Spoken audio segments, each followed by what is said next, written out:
Nice play from the Stamps. And who else but Kamar Jordan? Stamps all day. That's another one.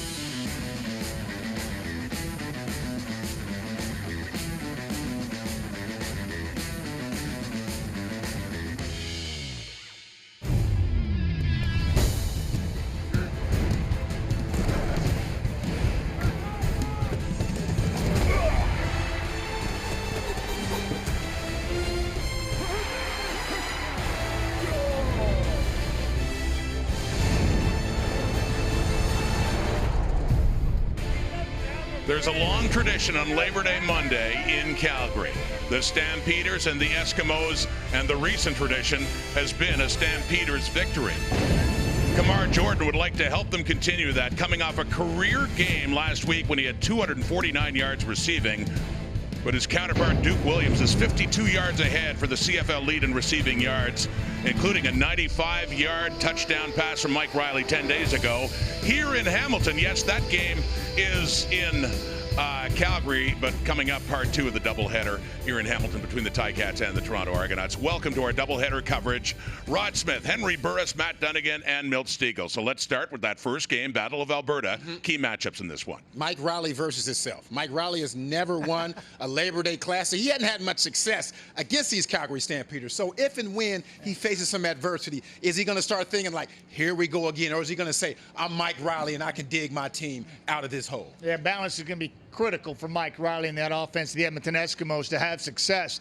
But if you're going to watch a Labor Day Classic, watch the trenches, because that's where the fight begins and ends right there. Whoever wins the trench battle and the warfare is going to win this football game, particularly on days like this, because it is all out, and there's no love loss here, and that's where things get physical. Don't watch little cat fighting on the perimeter and whatnot. Watch the big boys, Milt. Seriously. You're like this. You're like this. I'm like this. The big boys are making my shoes look better than yours. inside. You know that, Hank. Yeah, the trenches wins this game. Yeah, it keeps the quarterbacks clean, keeps the running backs running. But for me, I'm looking at Bo Levi and his secondary, his wide receiving core versus the Edmonton secondary. Like I mentioned a number of times, Edmonton secondary is getting up a lot of yards as of lately. And we know Kamar Jordan, he's going to get his yards. But hey, you got DeVaris Daniels, you got Lamar Durant, you got Marcus Michelle. Yeah. These guys are going to find ways to get yards in the air. How is the Edmonton secondary ready to go? It's recent domination by the Stampeders. They have won 6 straight on Labor Day Monday over the Edmonton Eskimos. Can they keep that going coming up? Well, I can tell you this, Jennifer Aldis of Calgary, you could win groceries for a year if a kickoff is returned for a touchdown in this game today, thanks to the Safeway Sobeys $1 million touchdown to win promotion. And if a second kickoff is returned for a touchdown in this game, you could also win $1 million. Good luck, Jennifer. Chris Cuthbert, Glenn Suter on the other side of the break to call this latest showdown. Mike Riley, quarterback, Edmonton Eskimos. Riley going deep, and he's got the Duke. Tequil Williams is going to score. Another home run strike from Mike Riley. Bo Levi Mitchell, quarterback, Calgary Stampeders. Bo Levi Mitchell just keeps on winning. Mitchell, end zone, touchdown. Bo Levi Mitchell deep, he's got a man and a touchdown. Mitchell steps up and throws deep, and it's on the money. Simply put, he's one of the best in the game.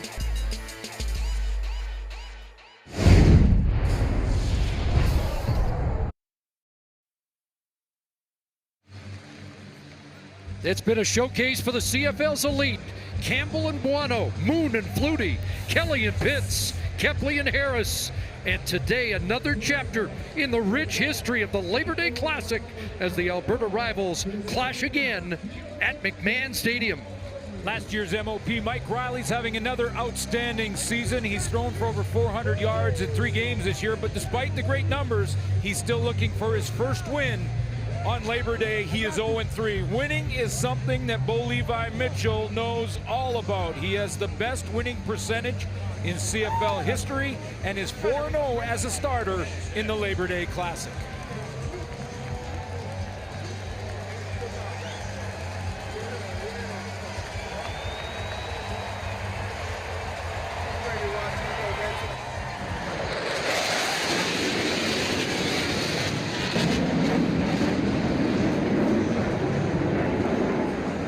The CF-18 Hornets from Cold Lake helping add to the festivities, and setting the tone for what should be a terrific matchup.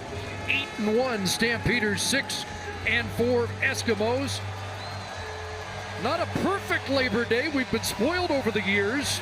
Rain this morning, however, it has cleared in the last half hour, and conditions have improved considerably. Not a bad day at all for a Labor Day Classic at McMahon. Mark and Michelle, Terry Williams are back as Hugh O'Neill kicks it off, and it will be Michelle with the football across the 25-yard line. Got slowed up and doesn't reach the 30. So it will be Bo Levi Mitchell coming off that career best 452 and 3 touchdown passes against Winnipeg, looking to become the all-time Calgary quarterback win leader on Labor Day as he pursues his 5th consecutive LDC win. Yeah, 28-year-old out of Eastern Washington is 64-11-2 as a starter for the Calgary Stampeders. Best winning percentage in CFL history, and a perfect record so far on Labor Day. Can Edmonton change that? And Suits 2 years ago, right out of the gate, a 45-yarder. For the last 2 years, big passes early in the game. This one almost intercepted, in and out of the hands of the safety, Josh Woodman. Well, you're right. In the last couple of matchups on Labor Day, Calgary's got off to such a great start. Edmonton's been chasing them from the get-go, but it looked like there was an opportunity here for Josh Woodman to make the big play to get things started for the Esks, right through the bottom of the bucket there for the Edmonton free safety. First Labor Day start for Woodman. What a start that would have been for him. And now coming out of his stance at right tackle, Randy Richards moves ahead of the snap.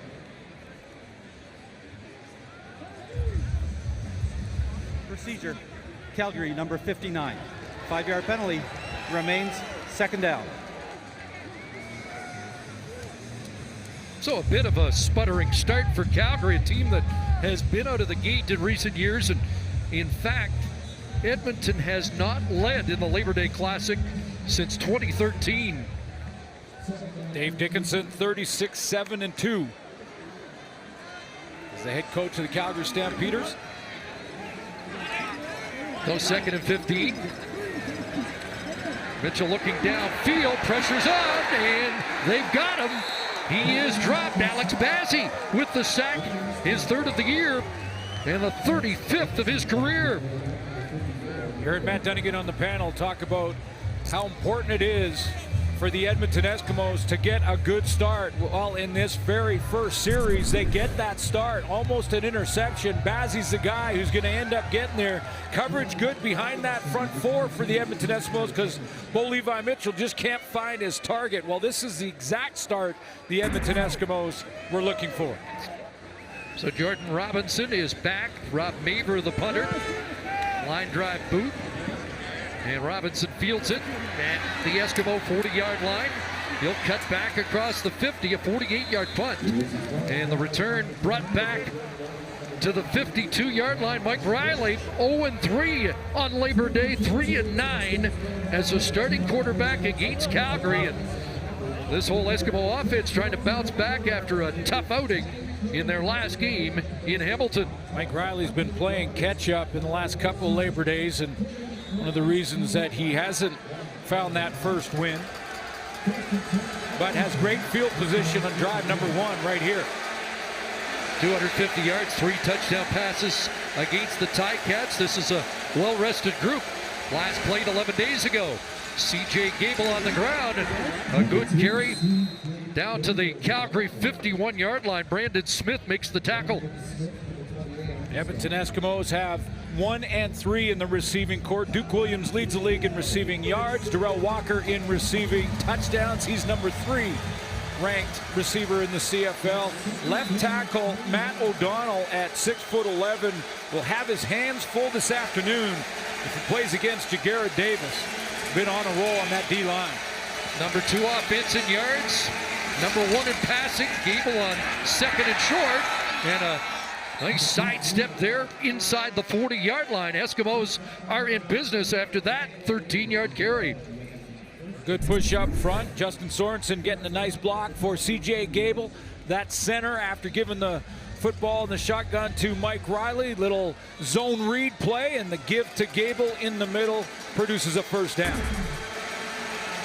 Gable had 81 yards against his old team. He's third in the league in rushing. And it's a first down Edmonton at the Calgary 38.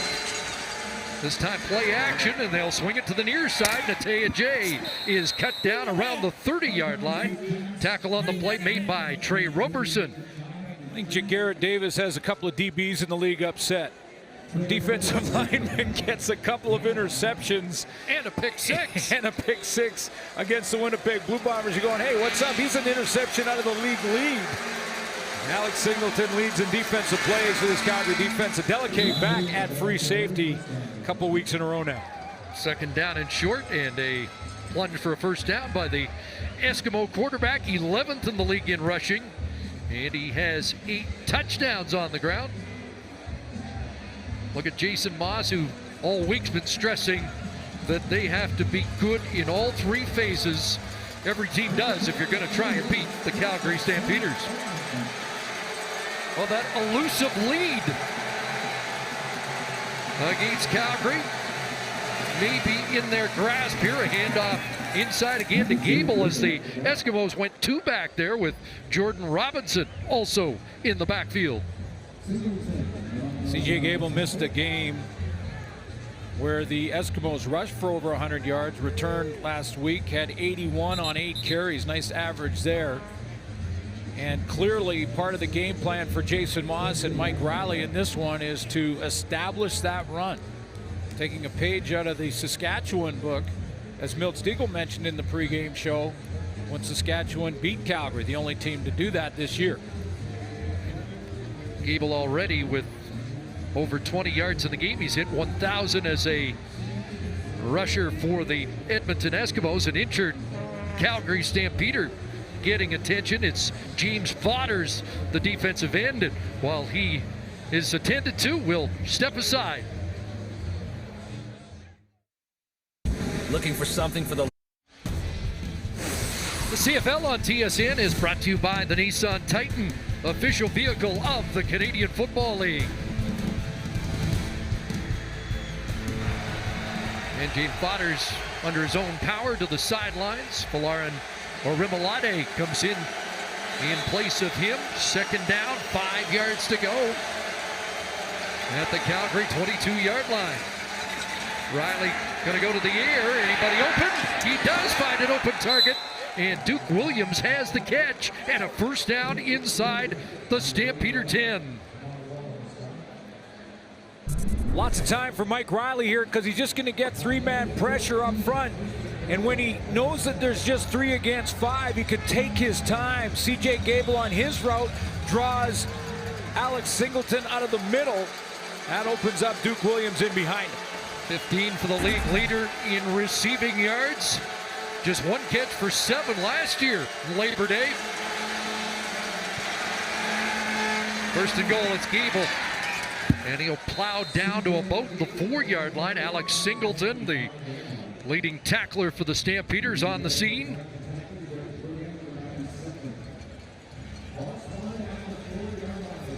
So the Eskimos knocking at the door, trying to change this. That's how long the Eskimos have led, or the Stampeders have led, and how long the Eskimos have gone without any lead on Labor Day. Second and goal, Riley rolling, pressure coming, and the pass incomplete. Not sure if that was intended for Darrell Walker or a little deeper to Kenny Stafford. I think he was finding an empty spot there. He could have thrown it out of bounds as well, but he just didn't want to force it into coverage and get the lead that they haven't had for a long time, even if it's just a lead by 3. But a successful drive and start to the season for to the game for the visiting team. O'Shawn White will line up a chip shot. 18 for 20 so far this year. And this from just 11 yards out. And the elusive lead in Edmonton's hands, finally. A field goal to start. Bo Levi Mitchell, a quiet opening series, but 4-0 on Labor Day and 9-3 against the Eskimos.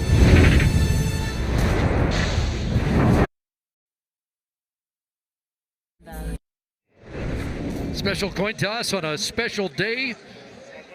The new Lieutenant General Commander of the Army, Jean-Marc Lantier, with the coin toss. Ryan Strasznicki, a survivor of the Humboldt Broncos bus crash, also involved, and he got a tremendous ovation from the crowd here at McMahon Stadium, and we'll be honored to have the Lieutenant General join us prior to the start of the second quarter. And thumbs up to you, Ryan, as you continue your recovery.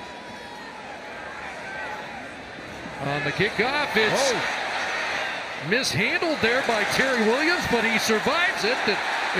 Mark and Michelle. It is Terry Williams bringing it back to the 40 when it could have been a disaster for the Stampeders. Yeah, the alarm clock hasn't quite gone off yet for the Calgary Stampeders. This 8-1 football team coming off a big win against the Winnipeg Blue Bombers, bouncing back from that Saskatchewan loss. And Calgary now with the 2-0 to start the game in Series 1 offensively. Gave up the field goal from Mike Riley and the Edmonton offense, and now a fumble on that kickoff. Start at the 36, they'll call the drop play.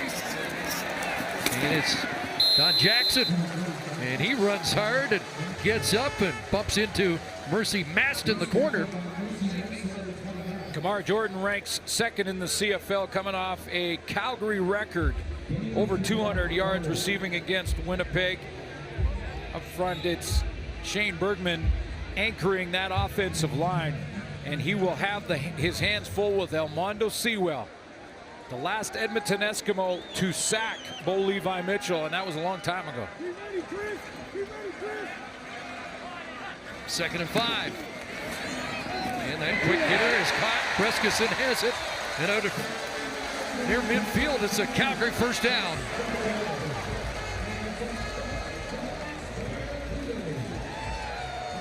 There's Sewell, who prior to this game had the last sack with Bo Levi Mitchell. Of course, Alex Bazzi got one in Series 1 of this game this afternoon. And J.C. Sherritt's leader of that group, 63 defensive plays, ranks 5th in the CFL.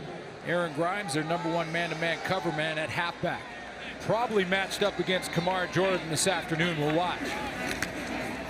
Back in the hands of Jackson, ran through the first tackle and then gets nailed after a yard gain. You saw him bump with Maston on his first carry. He had a little dust up in the pregame warm-up with Duke Williams. It's Labor Day here in Calgary. Yeah, this was warm-up. There's Duke, there's Don Jackson. They're trying to meet there at center field, and then the John starts, and away they go right in the middle of the field there. And so a little pushing and shoving before the coaches have to jump in and say, whoa, whoa, whoa, okay, hold on. That's Labor Day. 2nd and long, Mitchell dealing and has a completion. Kamar Jordan coming off that monster game of 249 yards, the biggest Calgary receiving game in 50 years. Well, it leads the league in catches, not yards, but catches. And Kamar Jordan, again, I believe they're going to match him up at times. That's a zone look from Edmonton here, but they're going to match him up on Aaron Grimes in man-to-man situations. Try and limit his production. In fact, the biggest Calgary receiving game ever, but broke a record that had stood for 50 years, held by the great Herm Harrison. 10th time a Calgary receiver's had a 200-yard game. Alan Pitts never did, and Mark and Michelle with the drop is he's had a bit of a jittery start here in this first quarter.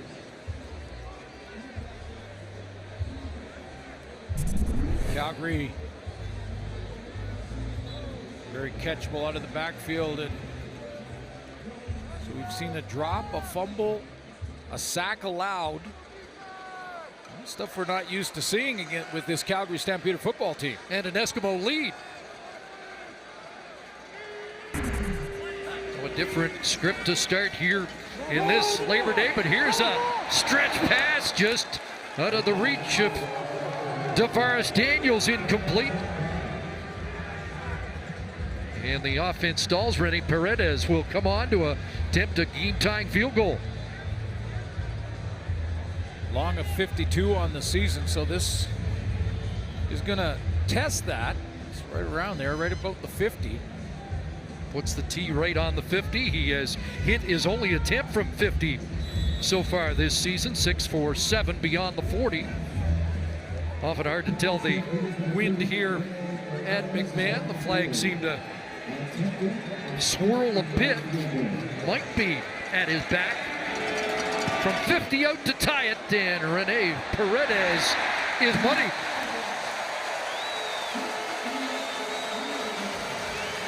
So Paredes gets the Stamps even with just over 5 minutes left, opening quarter. See it all. This is such a special day tomorrow, man. It's representing your city in this province. Continue to do what you do, week in and week out. Get out there and bust that ass, all right? Don't get hit, be the hitter. Throw the first punch and get after it right from the get-go.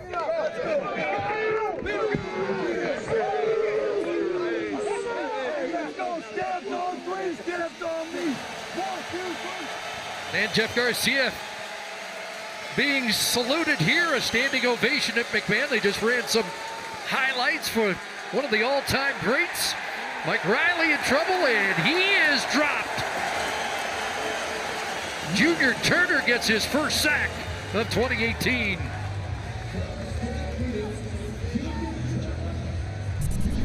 Looked like Mike Riley had some time initially to get this ball out of the pocket, but it starts to collapse around him, and he doesn't have an escape lane. Junior Turner gets there.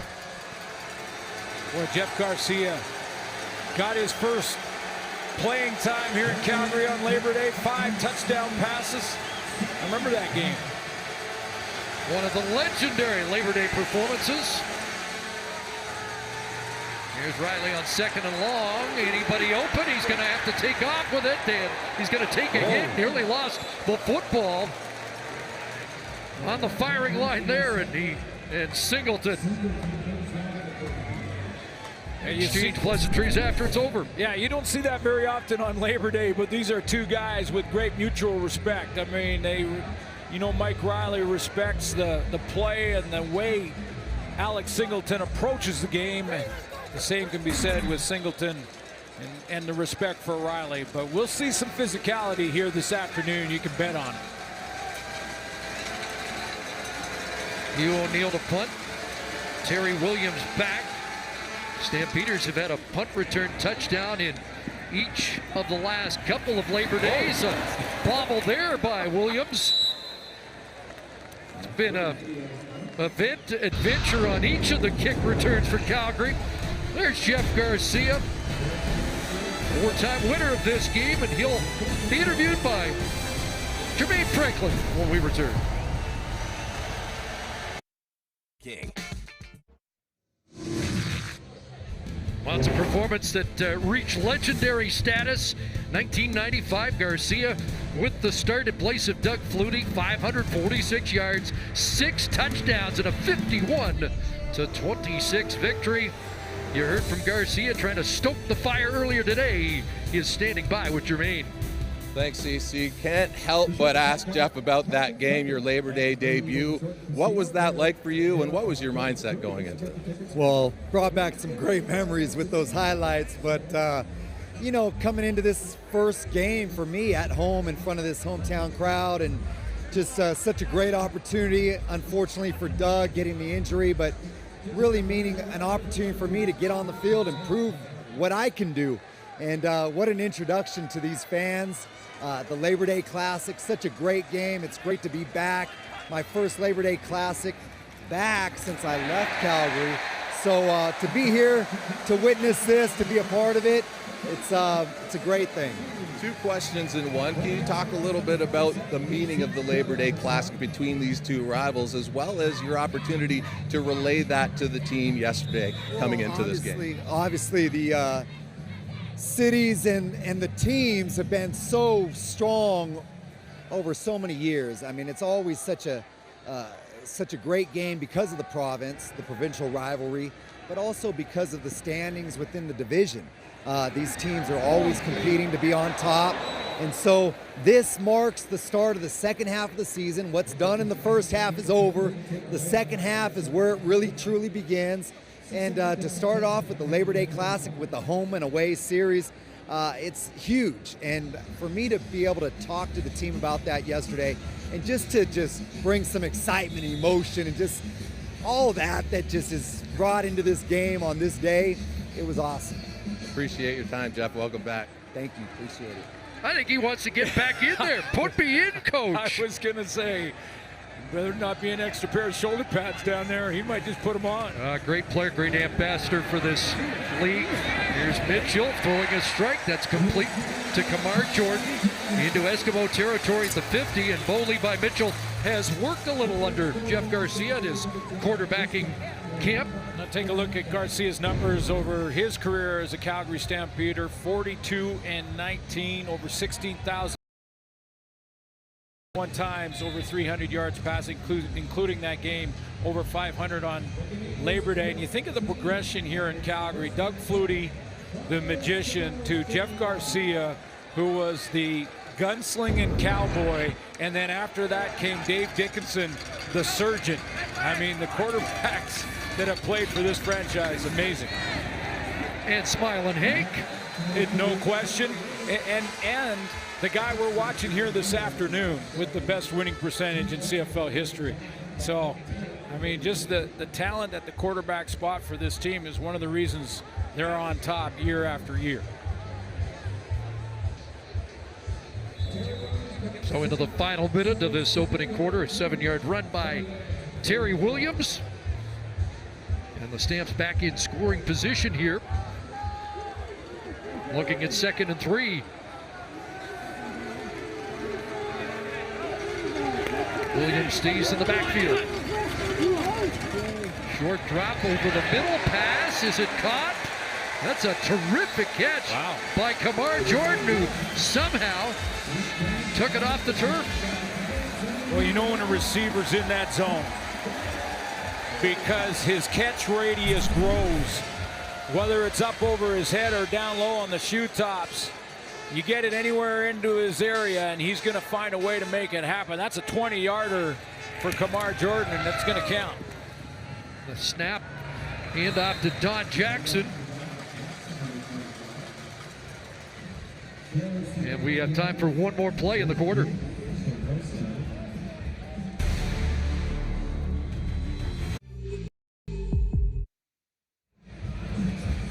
So Kamar Jordan, a player of the week, player of the month, number 2 in receiving, now over 900 yards. And this is the 10th game. 2nd and 6. Here comes Heat, a little middle screen, and it's Daniels, touchdown!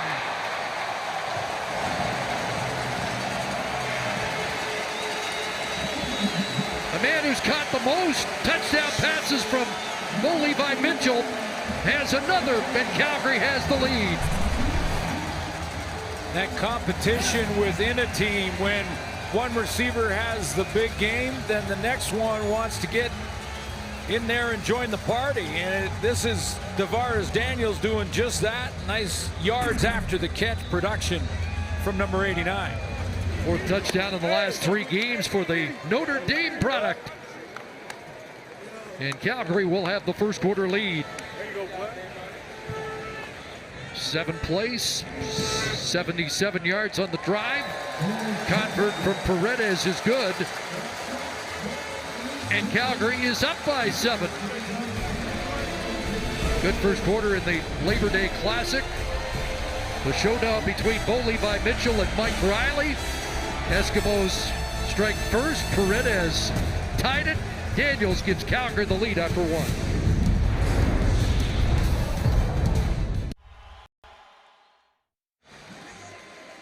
Have a special guest after the opening quarter on Armed Forces Day here at McMahon Stadium. Lieutenant General Jean-Marc Lantier, you could see since 1989, that was a good year for you too, Glenn.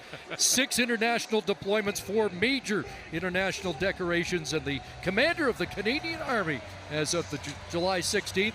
What a pleasure to have you, Lieutenant General, here in the broadcast booth with us, and a special day for your troops here at McMahon. Absolutely, and first off, let me thank on behalf of all members of the Canadian Armed Forces, the Stampeders, for hosting us today. What an honor, what an incredible privilege to be here today on such a beautiful day.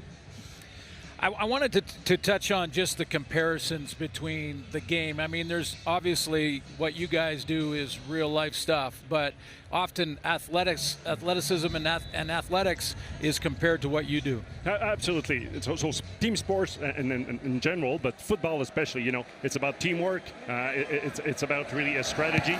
You've got to anticipate what the other is doing. You got to make your plan. You've got to adapt. You get hit, but you get up and you drive on. So those qualities are very similar. So that's why sports is so important to the CAF. Talk about leadership. We have great leaders in Jason Moss, Dave Dickinson. The quarterbacks have their way of leading. What is your philosophy on leadership? Well, leadership is a team sport. You've got to be able to work to, you know, the leader is responsible for making the decision, but he's got to take and consider the entire team to make his decision, know the strength and weaknesses of the team, know what works, what doesn't work in every situation. That's exactly what the QB's doing in football. I also wanted to touch on you were on the ground in Haiti in 2010, you know, in one of your deployments, and just to give the fans watching today maybe a sense of just how respected our Canadian troops are around the world when they go to areas like that. I'll tell you, every place I've been, every place I've served with troops deployed overseas, we've got respect. They know that our troops are there for them. You know, whether it's things like BC right now for those fires, whether it was 80, whether it was in Bosnia in 92, 93. They know what Canadian troops can do for them, and we really appreciate it. Well, sir, let me say on behalf of everyone involved with football to please tell the servicemen and women, not only around the world but here at home, that we certainly appreciate their service and we thank them for everything they do every day. Well, thank you so much. Thank you for those kind words. Absolutely, and we understand that they hear that message from the fans, so that they are appreciated. Thank you so much to them.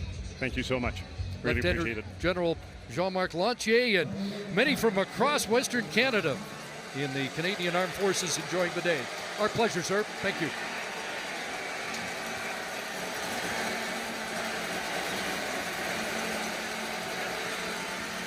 Eskimos with a first down. They'll swing it out to Jordan Robinson.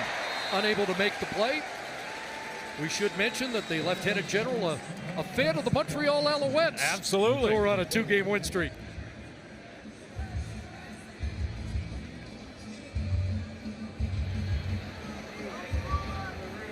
We do it.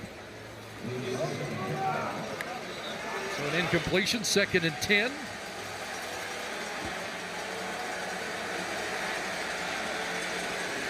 From the Eskimo 40-yard line.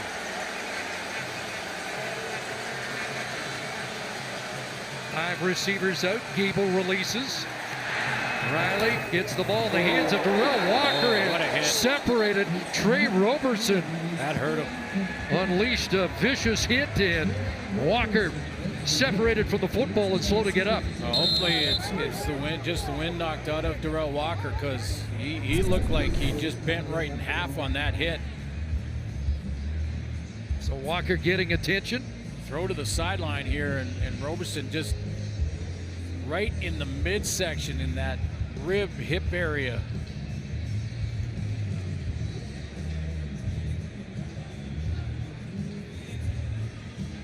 And the leg at the end of the play. And will that be the area they're looking at? Yeah, the left knee. Number 3 receiver in the league. Larry Highbaugh's grandson, Trey Robertson, with the hit that has Walker in some difficulty. For no more. And our Labor Day weekend coverage continues tonight. Second game of the doubleheader. Argos Ticats plus a pre-game appearance by Tay Bay from Peterborough and a live halftime performance by Hamilton's own Monster Truck. Coverage begins 6 Eastern, 3 Pacific across the TSN network and in 4K. Walker getting assistance on the sidelines, was able to walk off. under his own power. Just thinking about that Argos Ticats. Can't think of the last time all three of the Labor Day Classic games were so evenly matched record-wise going in. Yeah, it adds a little something to it, doesn't it, when you're fighting for that position in the standings. Edmonton Eskimos here trying to close the gap between they and the Calgary Stampeders for first place in the division and try to keep separation away from charging Saskatchewan behind them, because they've won 3 in a row now and move up to 6 wins. Edmonton at 6 wins. That's why this one that much more important outside of the hype that is the Labor Day weekend.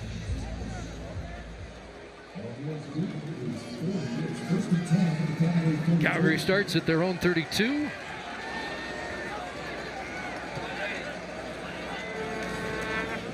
And they stay on the ground, not much there.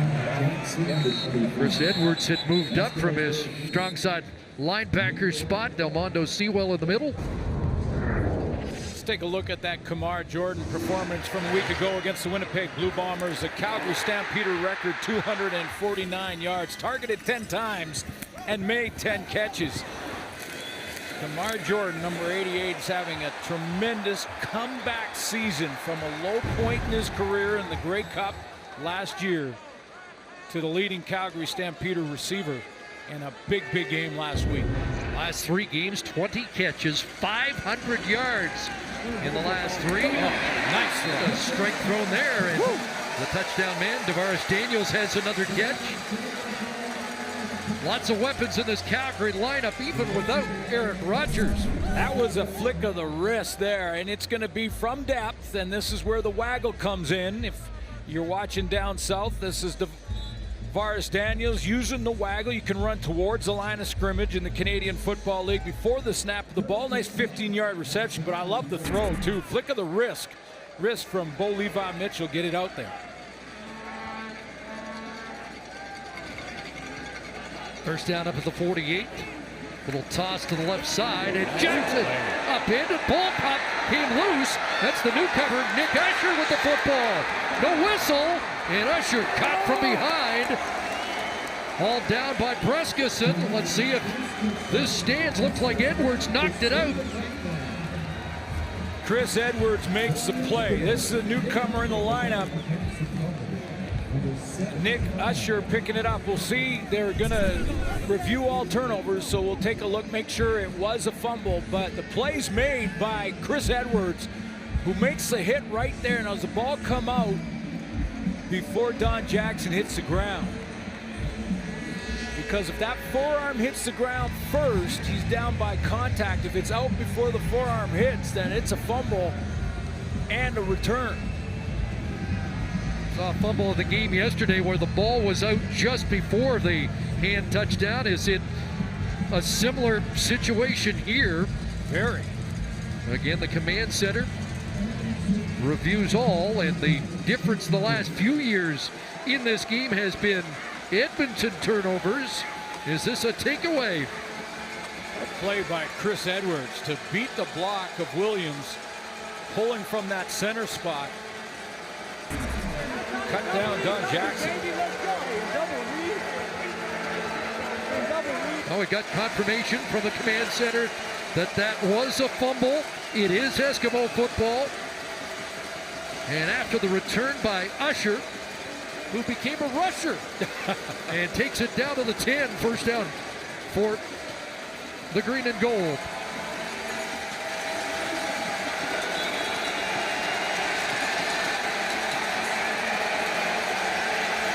Gable and Williams in the backfield. It'll be Gable straight ahead and down around the 2-yard line.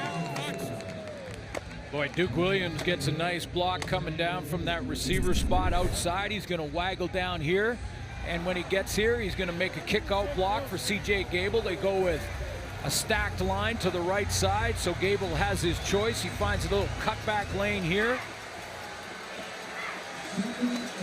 Gets into the secondary. So second and goal from the 2. Darrell Walker not part of this offensive alignment. Vidal Hazelton is now in the game. And they'll give it back to Gable. Walk him. Touchdown, Edmonton.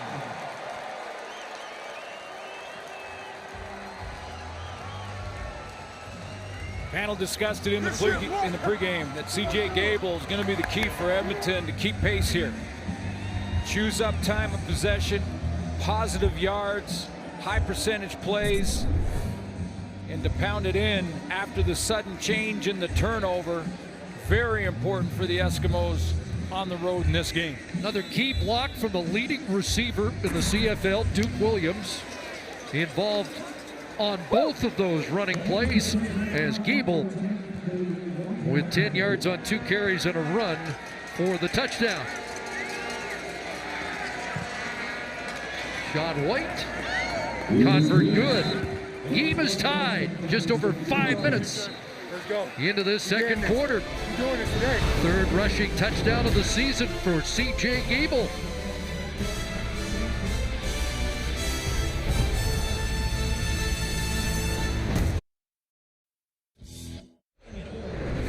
Leading receiver in the CFL isn't afraid to get his nose dirty. Watch Duke Williams come over and block Jaguar Davis on the backside so he can't cut this run off. This is second play in a row that leading receiver I mentioned in Williams is making a block on a defensive end, giving his teammate C.J. Gable a chance. There he is at the top of your screen. This is the play before. It's on the opposite side, but again, taking on a defensive end. Got to get your nose dirty sometime, and Duke Williams isn't afraid to do it. 6'3", 225, so he can get that nose in there, and Terry Williams gets drilled, and he bounced backwards after that contact. More Labor Day collisions. Back home. And C.J. Gable with a couple of carries, 2 plays, 10 yards, and the touchdown after the fumble by Don Jackson. 60% so far for Bo Levi Mitchell. A slow start, but got in a groove on that third series. And DeVaris Daniels has been his number 1 target so far this afternoon. Kamar Jordan with a nice catch over the middle.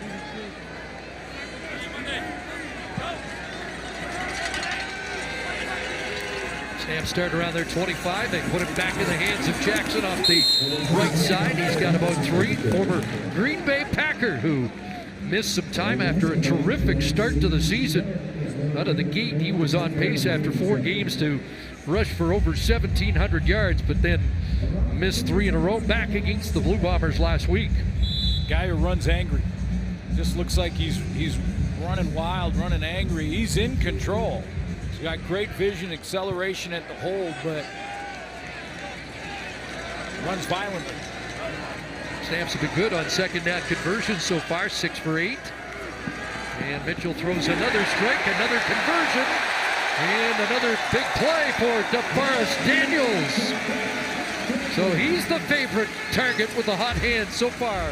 A 26-yard pickup for Daniels on his 3rd catch of the game. Yeah, well, you take a look at DeVaris Daniels.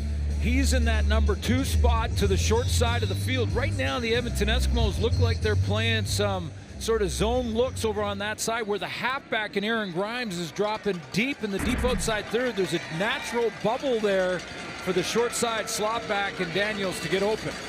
From midfield, here's Jackson trying to get outside. And slashes through a hole down to the Eskimo 48, and they didn't blow it dead. He's up and still running, and Aaron Grimes will finally toss him down at the 13. Well, he runs angry,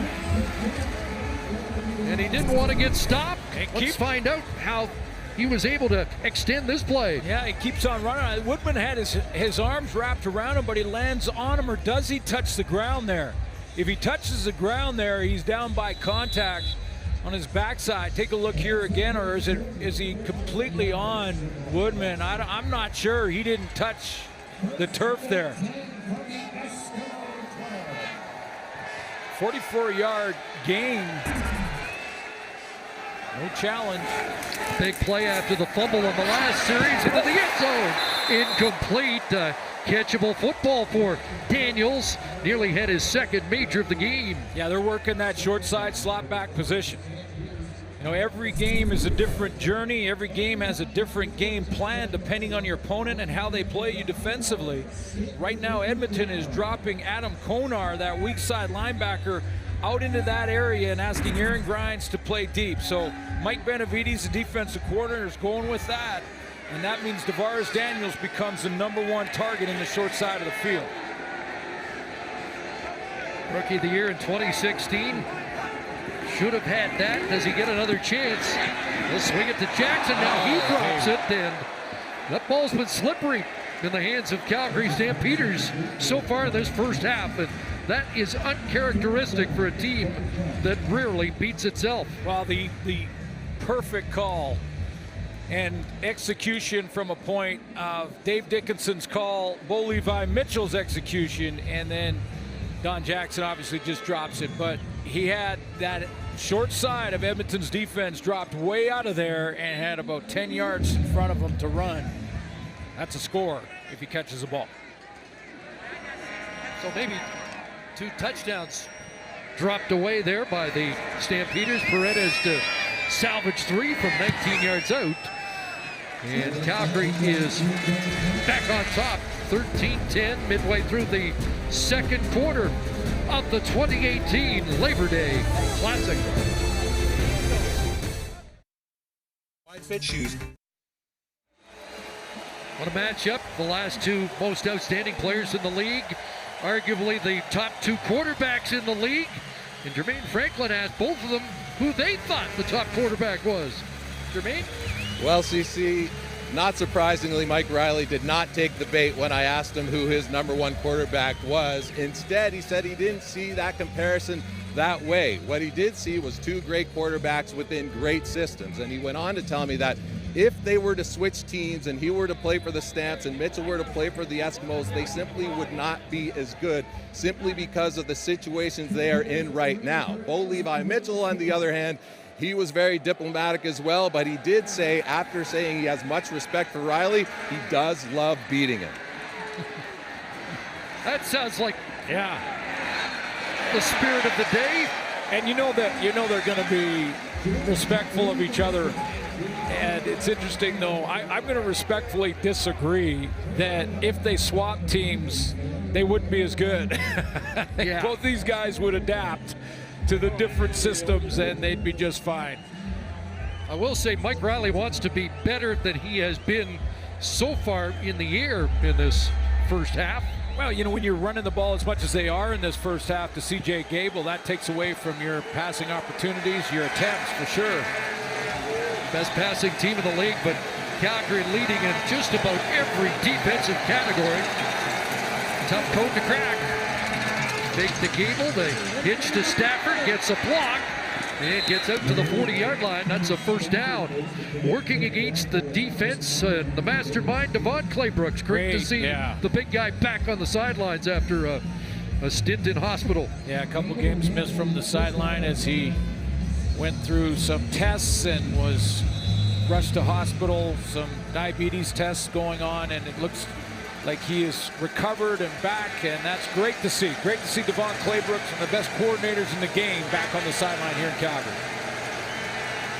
First down, Eskimos at the 40. Short drop for Riley. And he'll flare it out to Gable, bumped out by Jameer Thurman. I mean, this D has been absolutely dominant all year long. Points allowed. I mean, you're allowing less than 15 points a game in the Canadian Football League. It's almost unheard of to get that low in your points allowed, which is most important. Just 9 touchdowns allowed. This team has played 9 games. We've given up 1 touchdown per game average. Going to win a lot of them. So the Eskimos going to have to be above average to win today. They've got 1 touchdown, trailed by 3. Here's Stafford on the slant with a catch, and working his way through traffic. Does have the first down. 1 too many bubbles for Kenny Stafford, who's putting together a very good year himself in the shadow of Duke Williams and Darrell Walker, but just 1 too many bubbles here. The first one, this move that he makes, he gets pushed back naturally by that tackle attempt by Deontay Evans. So that's a good move now. Just turn it right upfield there. 1 too many bubbles. And he gets tackled. Stafford 8th in the league in receiving, so 3 of the top 8 wearing green and gold. 1st and 10. Here's Gable. And C.J. Gable to about the 54. Let's check in with Jermaine. An update on Darrell Walker. Thanks, EC. Darrell Walker was clearly frustrated when he first came off the field, and when he was on the medical table, there was a lot of attention on his left knee. He is actually wearing a soft knee brace on his left knee. The official word from Edmonton is questionable with a lower body injury. That leaves a huge hole in the Eskimo arsenal.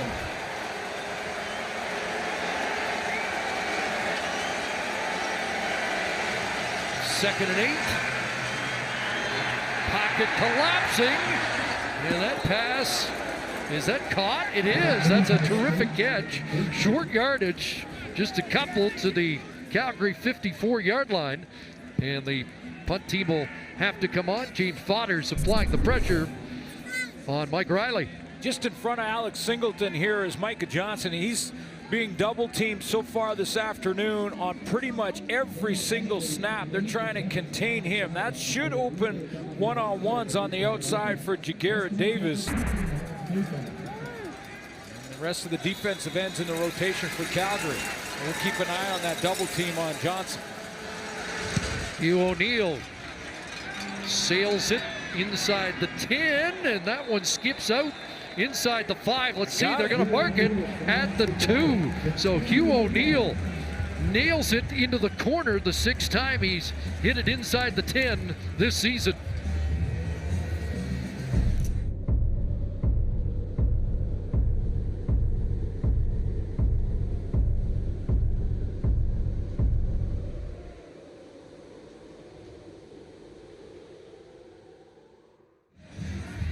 And we always look forward to not only Labor Day, but the Labor Day rematch. No longer on Friday. That used to be a real short week.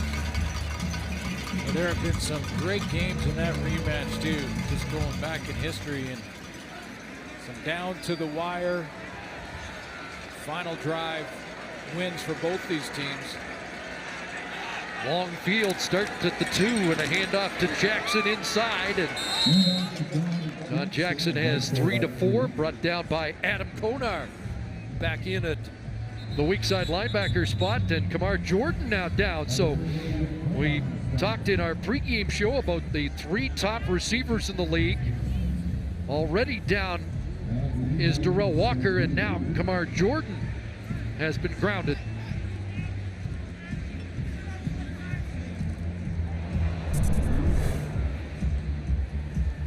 Take a look at him and see what happened here. It looks like he's trying to get down and get involved in a block here. Gets rolled on that left knee by his teammate Don Jackson. He got bounced off one of the offensive linemen, and then Jackson ends up rolling on him, but that's a good sign to see Kamar Jordan right knee bounce up. Yeah.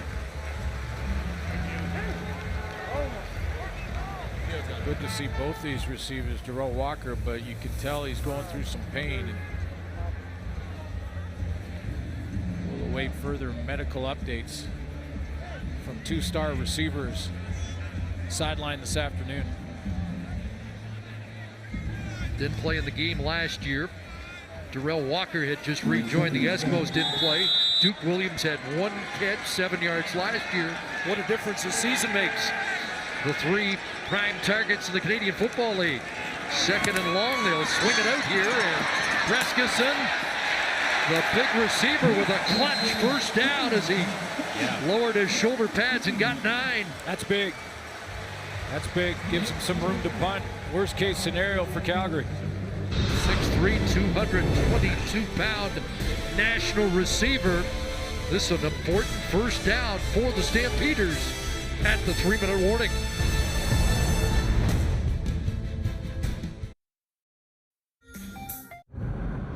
Players to behind-the-scenes action. It's CFL Wired. Wham, wham, wham. Wipe your wet diaper, boy. Wipe your diaper and make the throw. 10 bars right now. What you trying to do? Hey. Just got a TD. Yeah, me and you. Yeah. Hey, how y'all doing at home, man? Just thank you. Are you like that?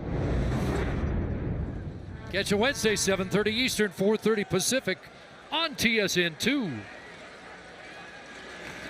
Fresh set of downs for the Stampeders. Don Jackson, a cutback, and then into traffic. He gets wrestled down by Kwaku Boateng.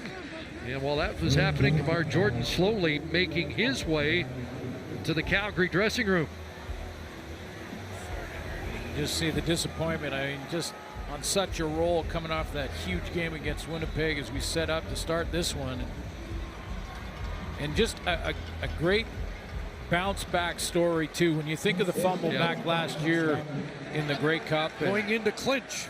Yeah, absolutely, absolutely. And he right after the game manned up, took full responsibility. Free play Mitchell. Boateng was offside, so he'll go deep, looking for Michelle. Incomplete. Good coverage on the play by Mercy Maston, but at the other end of the field, Boateng flinched and was offside. Just the second penalty flag of the half. Offside. Edmonton, number 93. 5-yard penalty. Repeat, second down. And we've got a challenge flag from the Calgary Stampeders. I think Dave Dickinson's looking for more, pass interference. A little grab here from the left hand of Maston.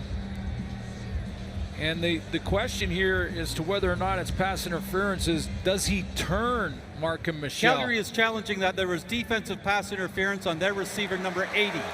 We'll review the play. Boy, that look, it looked like it might be enough. This is going to be interesting in the challenge.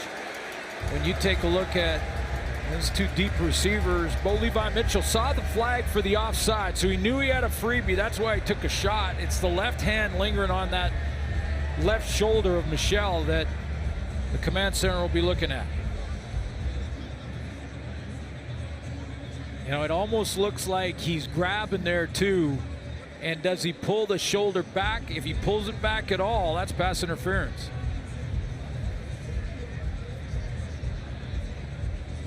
Gets his right hand on the football. The Eskimos watching the scoreboard replay all have their arms in the air, pleading innocence on the play.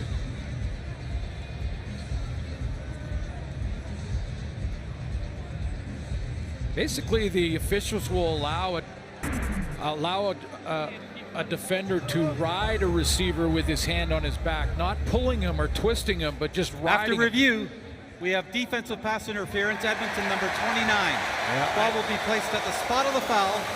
First down, Calgary. It just looked like it was enough. I mean, he did grab and twist him just enough to draw the penalty flag. So interesting that Dave Dickinson had the first down on the offside penalty, but now got a big chunk of yards on the point of foul defensive pass interference call. All the way to the Eskimo 50-yard line. Remember, this drive started at their 2. 35-yard penalty, and now the toss to the left side. Jackson runs through one-arm tackle, and then the posse arrives and brings him down. Aaron Grimes makes a play here. He's going to step up and to the left of your screen. Watch as Jackson gets this quick toss, trying to get him out on the edge, but there's Aaron Grimes. He's going to slice up there, beat his block, bubble Jackson back, getting him turned around, and that allows Aaron Grimes' teammates to get there and rally.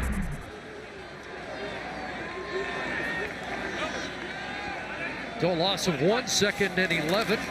Here comes Heat. Mitchell stands in. Pass is knocked down by Woodman, who's had his hands on the football 3 times in this first half. Daniels, the intended target. Yeah, you're right. The first one was probably the most catchable. These two have been good knockdowns, but he's going to come over and he's now reading. This is a different look. This is a man look. Aaron Grimes has been playing that high zone, and Daniels has been taking advantage of the soft spot in that zone on the short side of the field, but they go to a man look. So Mike Benavides switched it up. Safety Woodman comes free over the middle and helps out on that one. The former Ursuline College Lancer out of Chatham, Ontario. Jordan Robinson will skip out of bounds at the 17-yard line.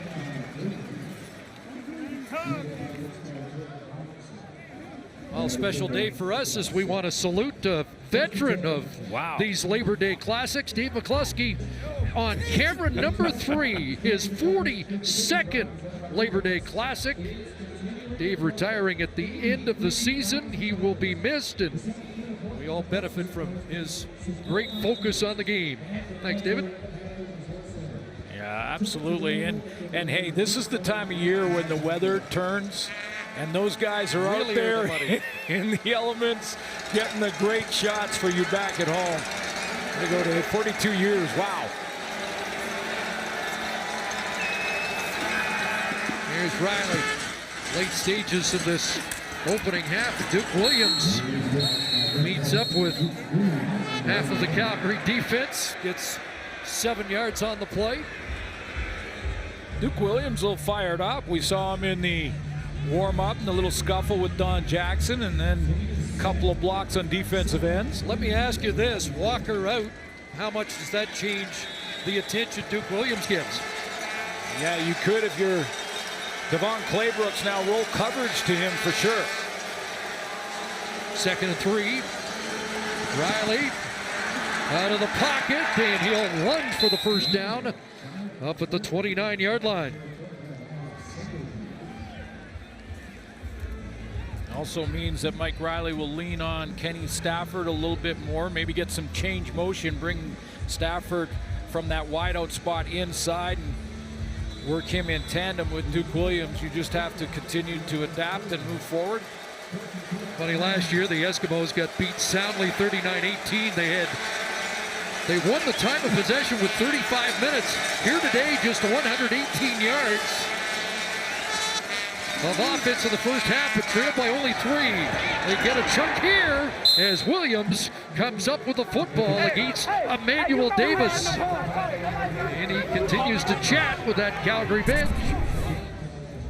Little short corner here on Emmanuel Davis. Davis tried to get the outside shoulder, but a nice little lean to the post forced Davis to make a speed turn and was just a little late getting there. 23-yard gain for Duke Williams. The most targeted player beyond 20 yards in the league this year. And they'll go downfield again, and that one off the fingertips of Vidal Hazelton, as Riley looked like he had him with a half-minute remaining in this opening half. Last couple series for Edmonton, they've gone away a little bit from C.J. Gable. Last couple series been pushing it through the air a little bit more.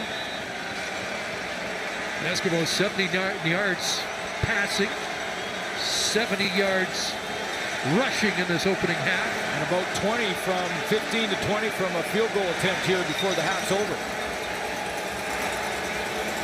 2nd and 10. Fields Gable, and Gable with a hurdle, and a first down to the 45. There's a trademark C.J. Gable hurdle to keep the Eskimos offense on the field. Well, as a tackler, because he's so strong, and he will run over you as a tackler, that sometimes now you got to get low and try and cut the legs out from underneath them, and that's when he does this. And that's tough on the Deontay Evans or any guy trying to tackle. This drive started on the 13. Mike Riley airing it out. Watch Duke Williams. Got him. Touchdown.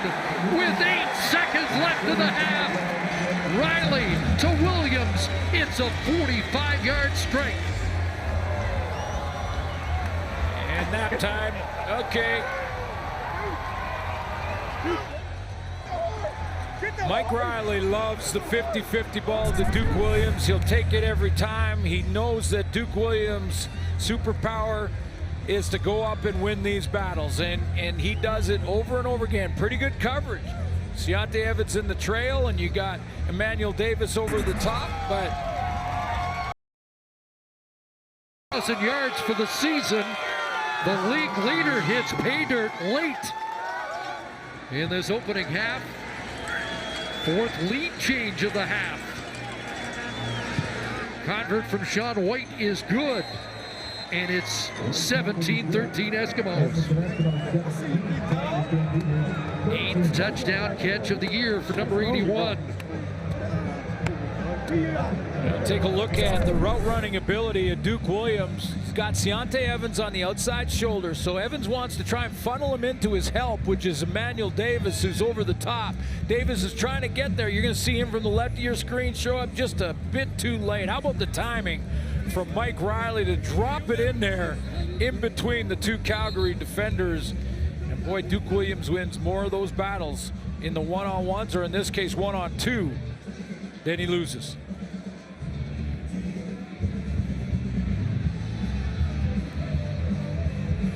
Put that one to bed. Okay.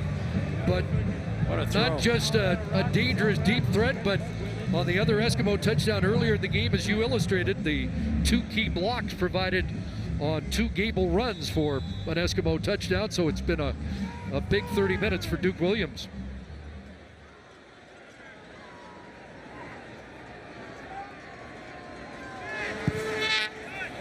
O'Neal kicking it off.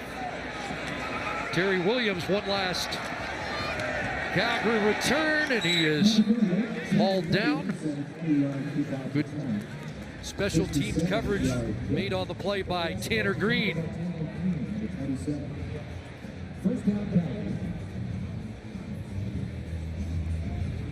John Huffnagel, the boss here in Calgary, going over the plays on the tablet. Well, you got to believe that there's some game planning advice from John Huffnagel on a game-to-game basis, and I'm sure Dave Dickinson is all ears.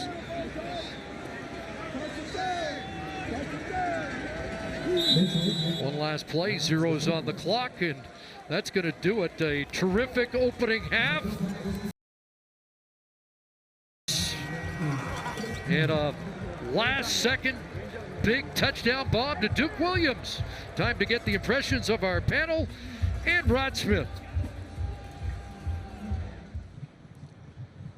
Thank you, Chris. And there's a look at downtown Hamilton from the sky in Tim Hortons Field. That's where we are for part 2 of this Labor Day Monday doubleheader when the Argos take on the Hamilton Tiger Cats. But an interesting one at the half where you are at McMahon Stadium in Calgary, joined by the panel of Henry Burris, Matt Dunnigan, and Milt Stiegel. And, you know, we always talk about the intensity, guys, of this rivalry. And we've seen this before the game. Little war of words between a couple of players who ended up being pretty prominent in this first half, Hank. You're right about that, Rod. And one of the biggest elements that people underplay when it comes to games like this and the Labor Day Classic is controlling your emotions. One of the great quotes, guys, says that if you do not control your mouth, you do not have control of your future. And in this case, you can see Don Jackson, who was one of the culprits involved in this little face-off before. It almost looks like hockey. The puck's about to drop here before in the pregame. But the thing was, Don Jackson, control your emotions because you don't understand what this leads to in your game. As a rookie, this is your first time playing Labor Day. It led to a fumble which turned into points for the Edmonton Eskimos. And also later on during a drive here in the second quarter, he also took points off the board by dropping a swing pass, which could have went for 6 points, guys. This would have been a touchdown here, and we're looking at a totally different game. But because he could not control his emotions, now Calgary's down at half. Well, let's talk about the guy on the other end, and that's Duke Williams. And this is all part of his game. He's going to talk if they're up, if they're down, if he hadn't caught a pass, if he's caught a million passes. That's just part of his game. So those antics at the beginning of the game, that's what he does. And you see how the way he plays in that first half, he's making plays. They're going to expect him to make even more plays now that Darrell Walker's out. But this is what Duke Williams is doing. Double team, Mike Riley makes a great play. Duke Williams makes a great catch, and of course he's going to celebrate. So that's all part of his game. Don Jackson, I don't know if that's part of his game because he's not a talker, but Duke Williams is going to continue talking throughout this entire game. Guys, you talk about it. Henry, your point is control your emotions, before kickoff. And then once the whistle blows, have at it. Yeah. And these guys have had this date marked on the calendar for quite some time. Fans won't let them forget about it. And when that whistle does blow, it's all about getting after it and laying on the line. And for some reason, these games just bring out the best in these two opponents. And absolutely just bone-crushing hits. We've seen two of the best receivers in the Canadian Football League in Walker and Kamar Jordan out of the ball game because of big hits. Here, Rod, what did you say about that? Looked like you got kicked out of the bar on that one. Terry Williams just getting bounced back and just a little extra there. I just love the intensity that we see and feel on this football game. And you felt in the first 30 minutes there. And the Edmonton Eskimos are punching back, much like they did in 2015 when they won the Grey Cup. And they need to do that because this game is more important to them than it is the Calgary Stampeders. And we've talked time and again how this is the litmus test for the Edmonton Eskimos against Calgary. A year ago at the half, they were down by 20 points. This time, with that late touchdown to Duke Williams, it is Edmonton leading the way by 4 points. We'll be back to talk about part 2 of the doubleheader, the Argos and Ticats, when we come back in the CFL on TSN. We're going to kick some S and ass. Family on 3. 1, 2, 3. Family. Phone on 3. 1, 2, 3. Little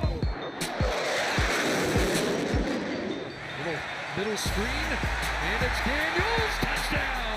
And Calgary has the lead. Jackson upended, ball came loose, and they'll give it back to Gable. Walk in, touchdown, Edmonton.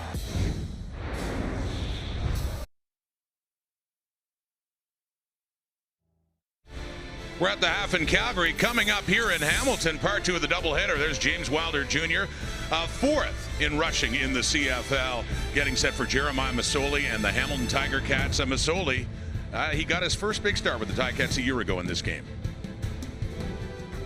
Hello, Canada, and those of you watching in the United States. It's a special thing because of the proximity between Toronto and Hamilton. We're an hour and a half away from each other. Divided by football. It's a special thing because of how many years we've played each other. It's just something about the electricity and the atmosphere. The city just buys in, man. Fans there are crazy. It always seems to be a pivotal matchup given the point of the season. That turn-on point for the playoffs. It's Toronto, man, so the energy goes up. You have to come ready for it. Every hit intensifies. They don't like us, we don't like them. You're not just playing for yourself, you're playing for our city. Just make sure you beat Toronto. People remember games their entire lives. Welcome to the Labor Day Classic.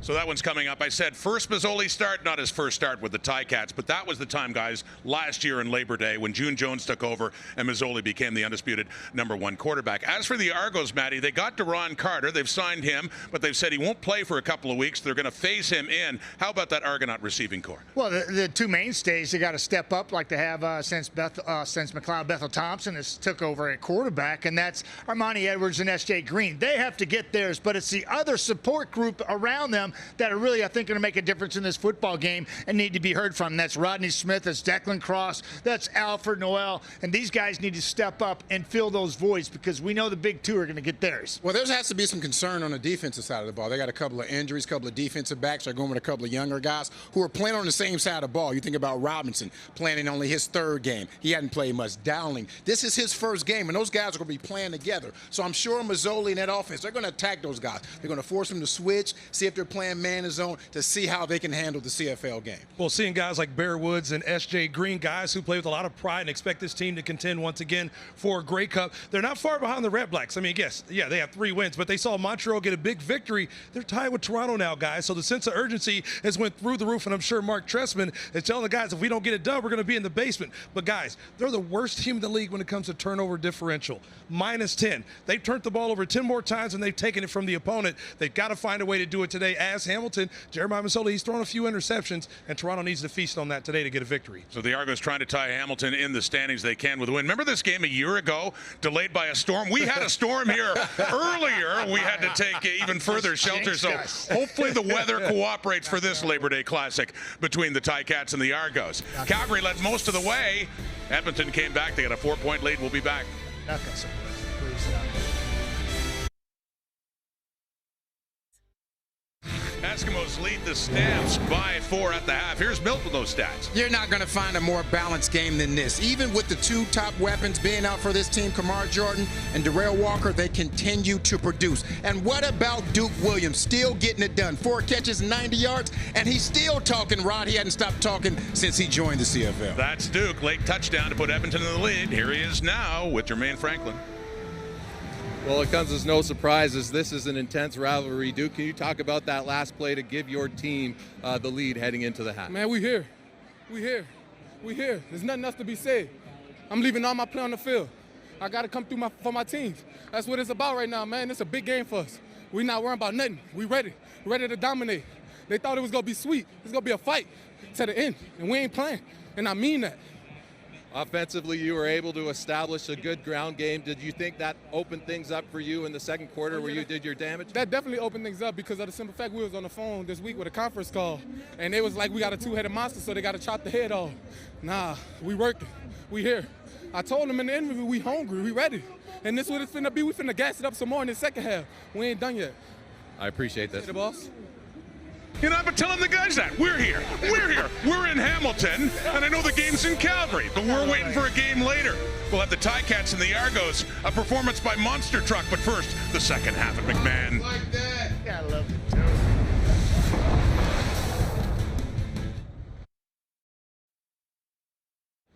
Welcome back to McMahon Stadium in Calgary. We've got the makings of a classic. Eskimos lead 17-13. Third straight game that Calgary has trailed at the half. Jermaine Franklin standing by with Tavares Daniels. Tavares, is it fair to say that this offense left a few plays out there in the first half? And if so, how do you change that in the second half? For sure. You know, we could have capitalized in the red zone a little bit more. You know, I think in the second half we just have to key in and, you know, pay attention to details and get it done. You know, we're moving the ball. We're doing what we want to do. We just got to finish. The official status of Kamar Jordan is not quite yet known, but how tough is it to see a key receiver go down like that, and what does that mean for you guys in the second half as well? It's always tough, but, you know, we got guys in this locker room that are willing to step up and ready to step up. So, you know, we just got to all come together 12 strong and just, you know, battle for our brother.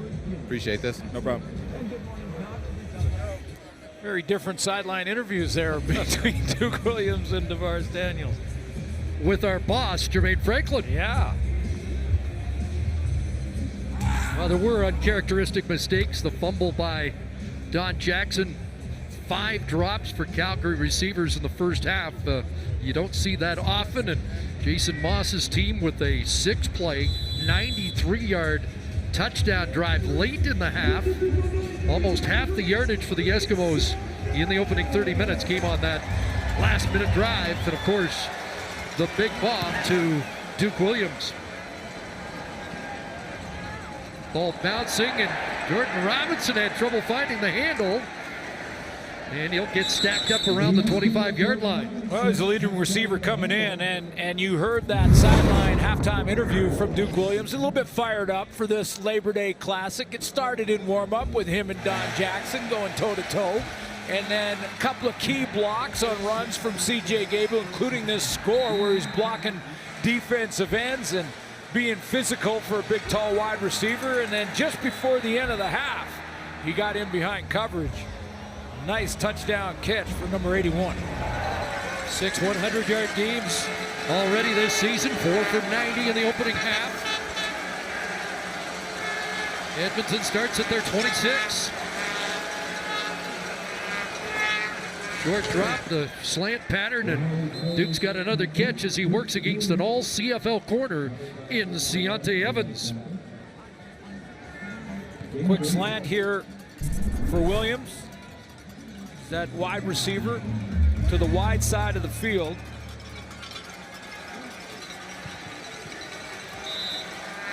Key for Mike Riley there is get the ball before Alex Singleton can fly over there and help out. Singleton with 6 tackles in the first half, 2nd and 2, and Gable's not going to get there. He gets denied and pushed back. And it's going to be a 2-0. You know it wasn't going to be long before we started talking more about Alex Singleton. He steps up, makes a big play there in this Labor Day game last year. 13 tackles, 1 quarterback sack for number 49. He's got 7 tackles, 6 in the first half. And one right there to make it 7. And count it. Looking for his first double-digit tackle game of the year. They haven't been on the field long enough to chalk up the big stats this year. O'Neill's punt, and that will one hop to Williams. And Williams gets dragged down. Adam Konar, one of the first down after a 54-yard punt. Tavares Daniels had a good first half. #1 target for Bo Levi Mitchell based on the coverage looks that Edmonton was giving him. There was that weak side that he was taking advantage of, a soft spot in his own look from Edmonton. And Tavares Daniels, a real good first half, including that touchdown.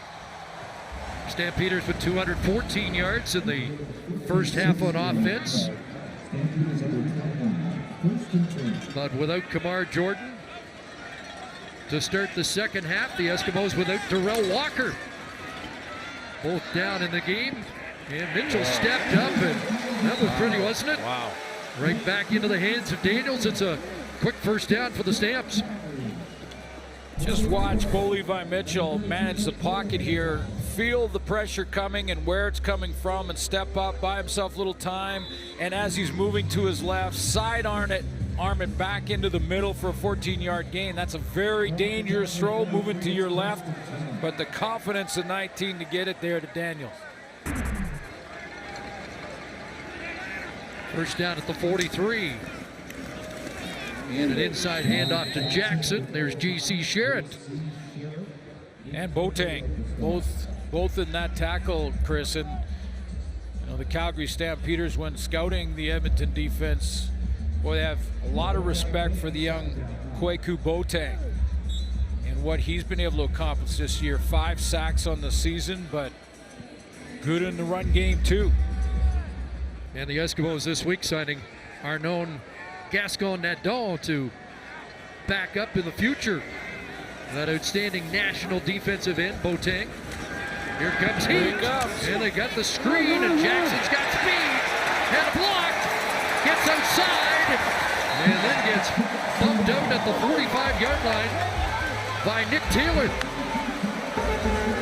Well, Bo Levi Mitchell has to draw the rush to him. He knows his offensive line on this play is the screen here to Don Jackson, but he knows his offensive line is going to go for a 1 or 2 count and then let the guys go, and then he's got to draw the rush to him so none of those defensive linemen can redirect and catch Don Jackson from behind.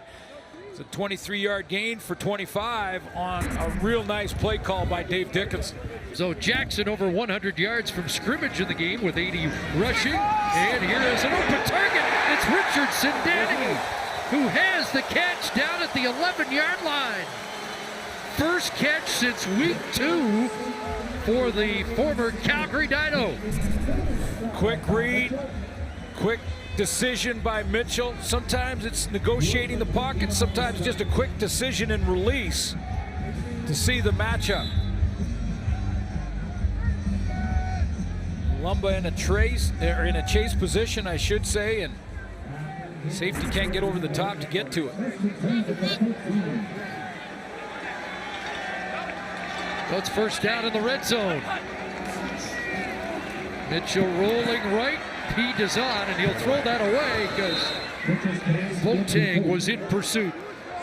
Boateng was there, and Chris Edwards, who made a big forced fumble in the first half, he jumped Tavares Daniels. Tavares Daniels was supposed to be the push route to the flat that Bo wanted to get him to turn the corner, but Chris Edwards jumped it. It's another big play that may not show up in the stat sheet, but important, and Boateng got the pressure, forced Mitchell to throw it out of bounds.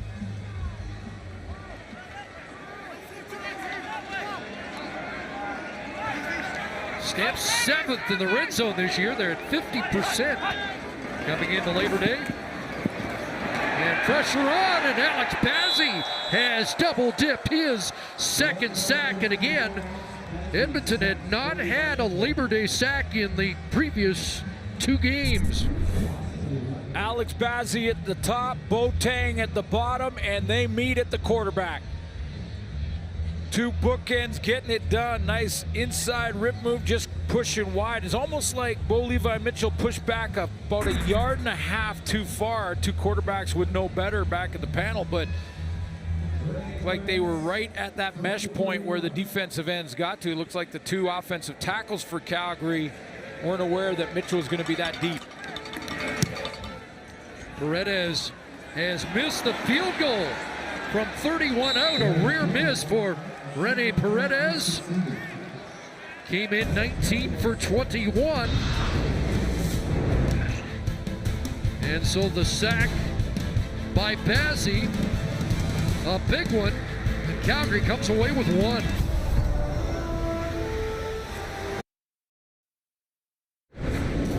Let's take another look at that sack from Bazzi, and I'm going to show you the pocket. Now go ahead and run it, guys. Watch Bo Levi Mitchell on this play. He just drifts back a little bit too deep. Let's take a look. If he's right there in the pocket, the two defensive ends are going to run by him like the tackles are forcing him there, but he drifts a little bit deeper. And this is how precise you have to be offensively. The tackles actually push their D linemen right into the quarterback. So the miss makes it 17-14. And on a roll, here's Riley running for a first down. And Mike Riley doing what he does as well, if not better than any other quarterback in the league. And a 17-yard run. I think he picks his moments a little bit more than he used to in the early days, but for sure is still such a weapon to be able to run that fake on the zone read, get outside. Now he has the option to run or throw. Puts a defense in a bind. Jeremiah Mazzoli does that. I think Antonio Pipkin shows you he can do it too. Yeah. And here's Gable doing what he does into Calgary territory to the 50. That's 8 more for C.J. Gable. 10th carry, 57 yards so far. Really important that Jason Moss doesn't forget about running the ball to C.J. Gable. So we've seen the zone read when Riley took it. Now he runs basically the same play or similar looking play, and this time the straight give to C.J. Gable. So now if you're a Calgary defensive lineman, you say, what's next? Now in short yardage, you're going to pound it in there. Second down, Gable puts his head down, and he's got it. First down. What you want to do is get the defense unsure, whether it's tackling the open field, unsure if you should go low or try and take them on high. A high hurdle from C.J. Gable. Got the green and gold shoes on today. It's a good look. Wow.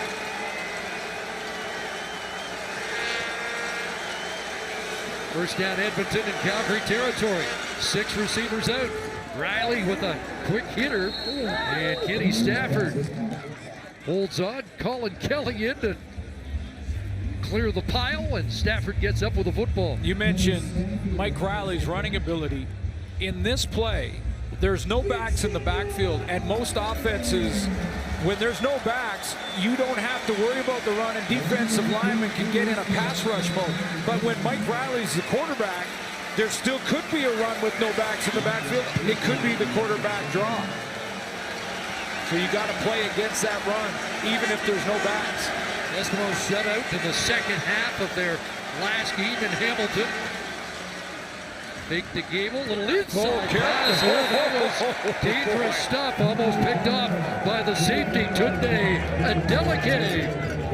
Boy, both safeties now for both these teams have had a shot. Tunde Adeleke, I think it almost surprised him. He was trying to get back into position, and the ball kind of surprised him.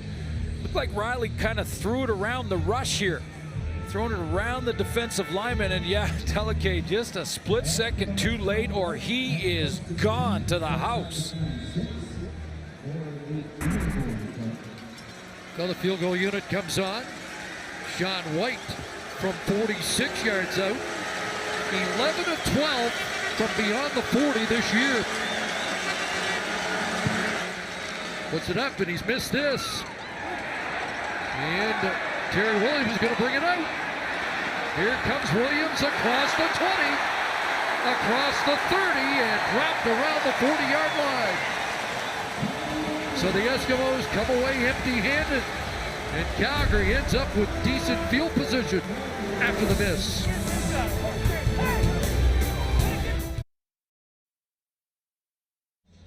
Get ready for a brand new season of the gritty drama critics call captivating, and the next HBO classic, The Deuce, premieres Sunday at 9 Eastern only on HBO Canada.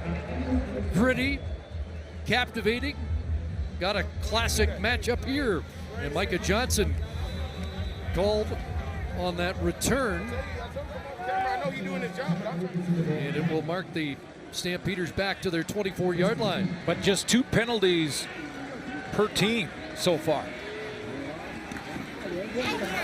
Two penalty, good tackle there, but 2 penalties per team, Chris, which is unheard of for this matchup, Labor Day, because it's often very physical with stuff going on after the whistle, so both teams controlling that. And Edmonton has had their issues with penalties this year, but looks like they're trying to curb that behavior as well. We could have had 2 penalties in the warm-up, but we didn't. Yeah, and I think we're seeing a very well-officiated game. The guys using great judgment, and the chance to say what a great job Darren Hackwood is doing in the league office to organize and get these officials ready game in and game out.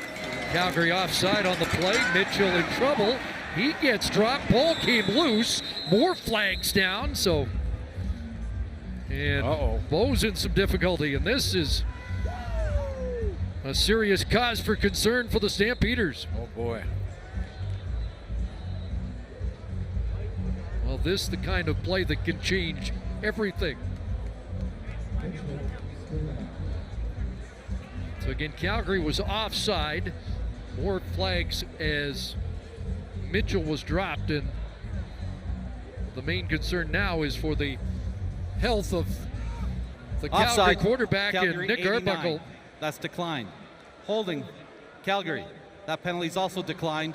It will be 3rd down. So Mitchell getting the left knee tested as we step aside.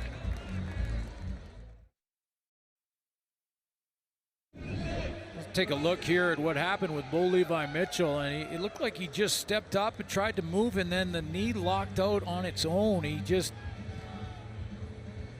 take a look again, trying to scramble out of that pocket. It locks on his own before contact. Examining it on the sideline right now. And in some obvious discomfort on the sideline as Nick Arbuckle starts to warm up. Rob Meaver will punt it away. Jordan Robinson fields it at the 46. 46-yard punt, and he's got nothing on the return. Great cover by Tunde Adeleke and company.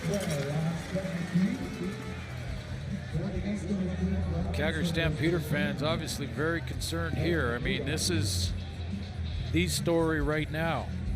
8-1 starting quarterback, franchise player on the table, getting the left knee examined.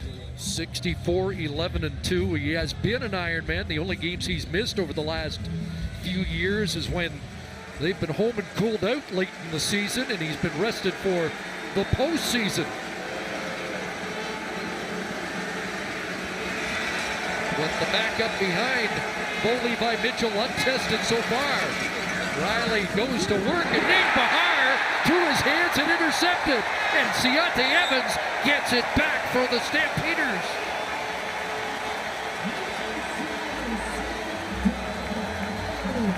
Through the hands of a green and gold target and into the hands of Siante Evans. 5 interceptions last year, his first of 2018.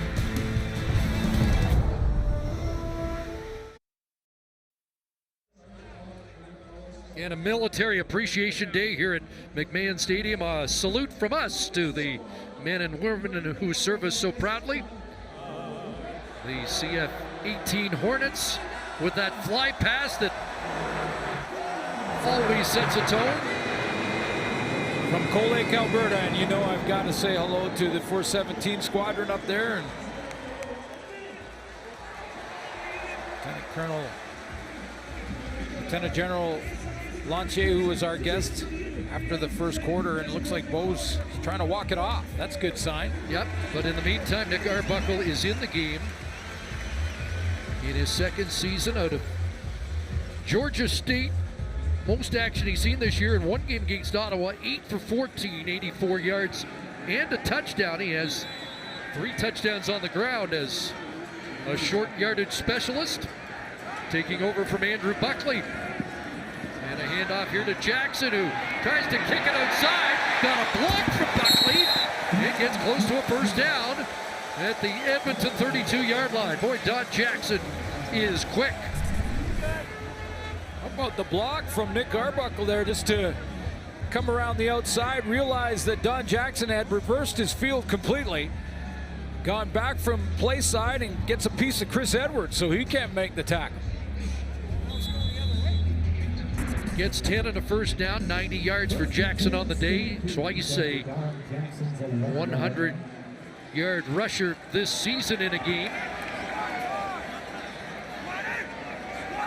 At the Eskimo 37. And he's going to take a shot. Michelle, back shoulder incomplete.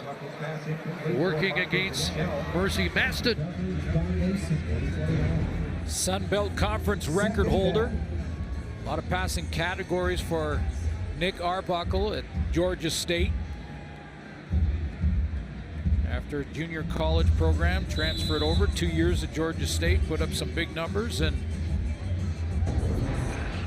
now gets an opportunity to play at least for a series or two here as Bo Levi Mitchell's trying to shake off that knee injury. Wonder if he knows the Jeff Garcia story. We heard from him yesterday, and he throws it right there. Nice. That's a nice connection there to Jawad Preskison, who's had a good game, 3rd catch.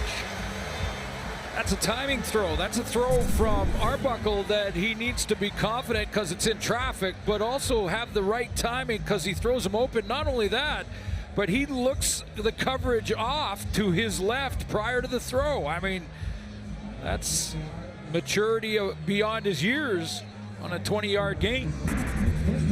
And now the Stampeders go big team. They send in Spencer Wilson and Charlie Power.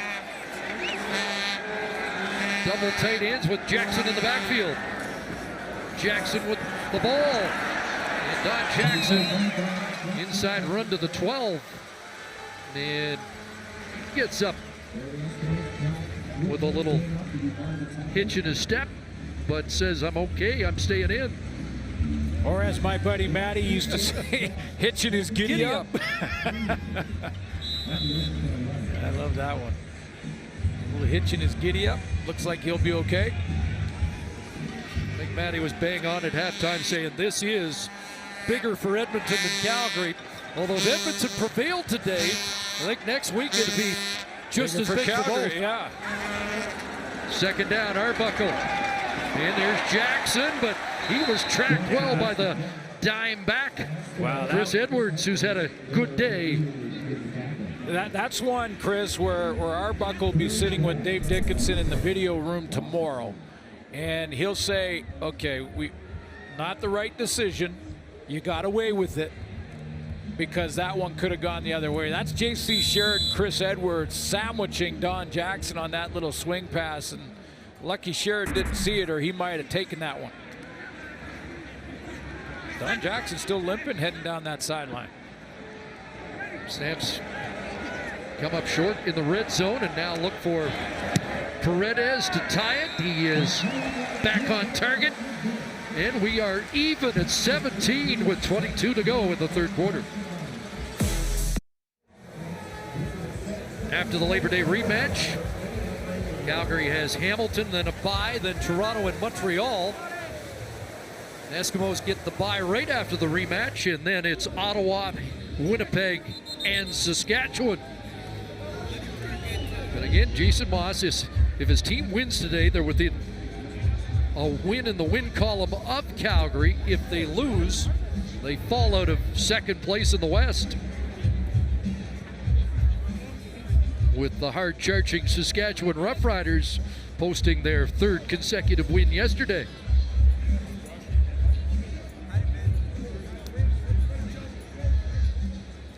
as tight as the league has been in many years. Well, and as tight as this game has been in the last couple, because the last 2 years have been Calgary blowouts, not this one, not this afternoon. Eskimos want the kickoff instead of the 35. Let's see what kind of decision that is. It works out well. Get an extra 10 or 11 from Jordan Robinson. Hauled down by Ante Milanovic-Leader. So Riley looking for his first Labor Day win. In all likelihood will take it to the fourth quarter dead even. Let's see how he bounces back after an interception, albeit off the hands of his own receiver before. Yeah, that was on the receiver. But the entire offense has to bounce back from it. Short memory.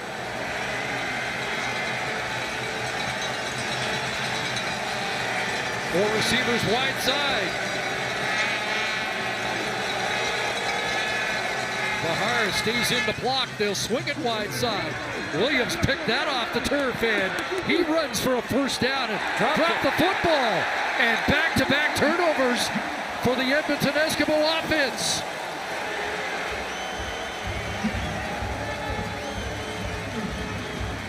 Take a look. See, the football is Jamar Wall. Yeah, take a look, see if he's down here, Chris. He gets a hit there. As the ball come out, no question, the ball is out. That's a fumble by Duke Williams, recovered by Jamar Wall. Who makes the hit? Falarin Oromalade with the strip of the football. And Duke Williams, who has been a focal point all day, coughs it up. Final play, third quarter. Game tied, but suddenly the Stampeders have the momentum.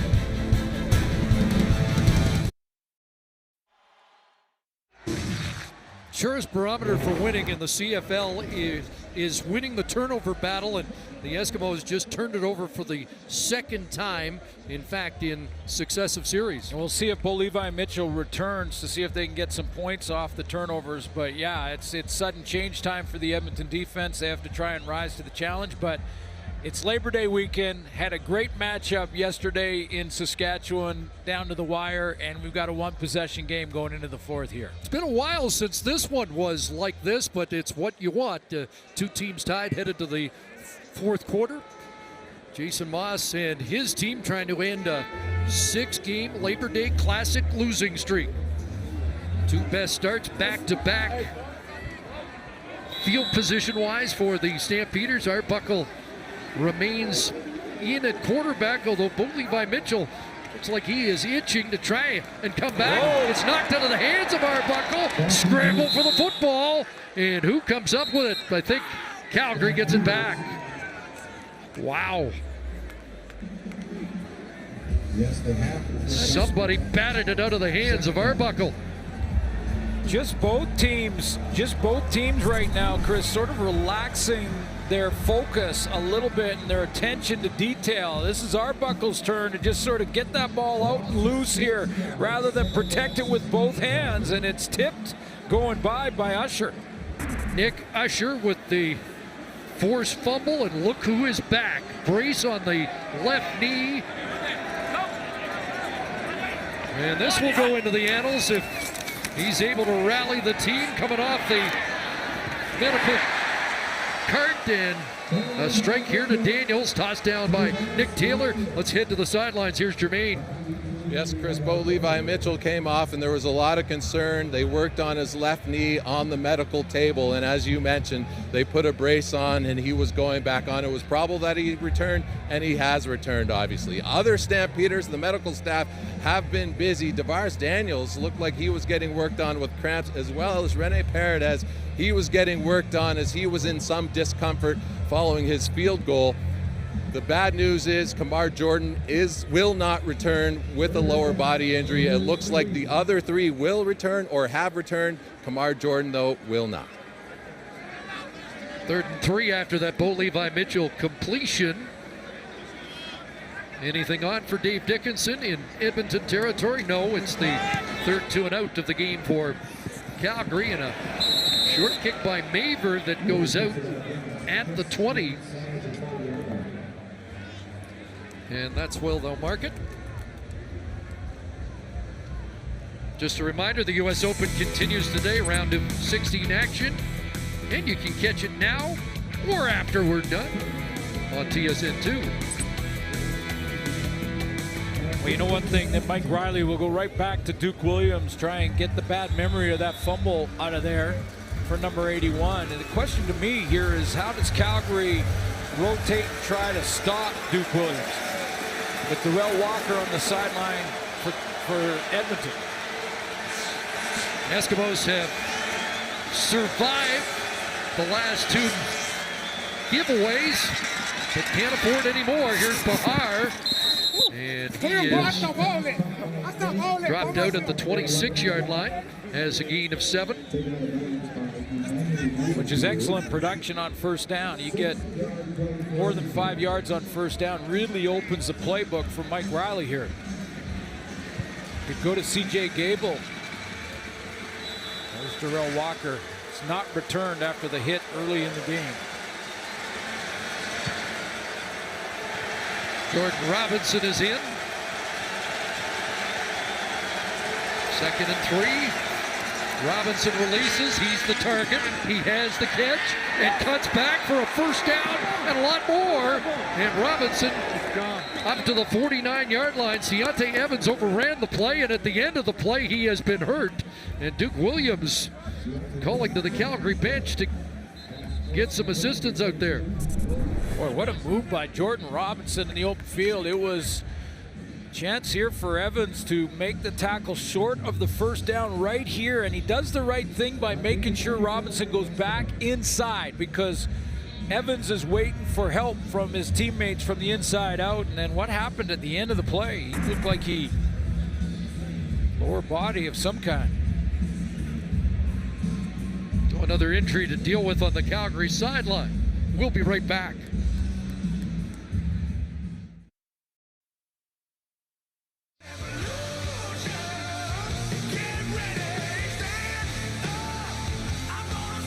Reminder, halftime of the Argo Ticat Labor Day Classic. It's Monster Truck with a special performance. Band from the Hammer performing, and Deontay Evans made his way to the sidelines. Tay Glover right, who had the start on the corner a couple of weeks ago, moves to the field corner. Trey Roberson into Evans' spot on the boundary corner. First down, Eskimos at the 50. And a handoff inside, and another leap by Gable over Singleton for 3 to 4 yards. Junior Turner with the tackle. Question is, will Mike Riley go in and test Glover right to the wide field, maybe put Duke Williams on him and try and throw that jump ball? They're trying to switch the field now. Get lined up. Veteran Calvin McCarty in at tight end. Eskimos been good on second down, 10 of 16 against the #1 defense in second down conversions. Riley looking downfield for Hazelton. Broken up. Emmanuel Davis, but a flag down. It's defensive pass interference. Not much argument from Emmanuel Davis over there. Vidal Hazelton.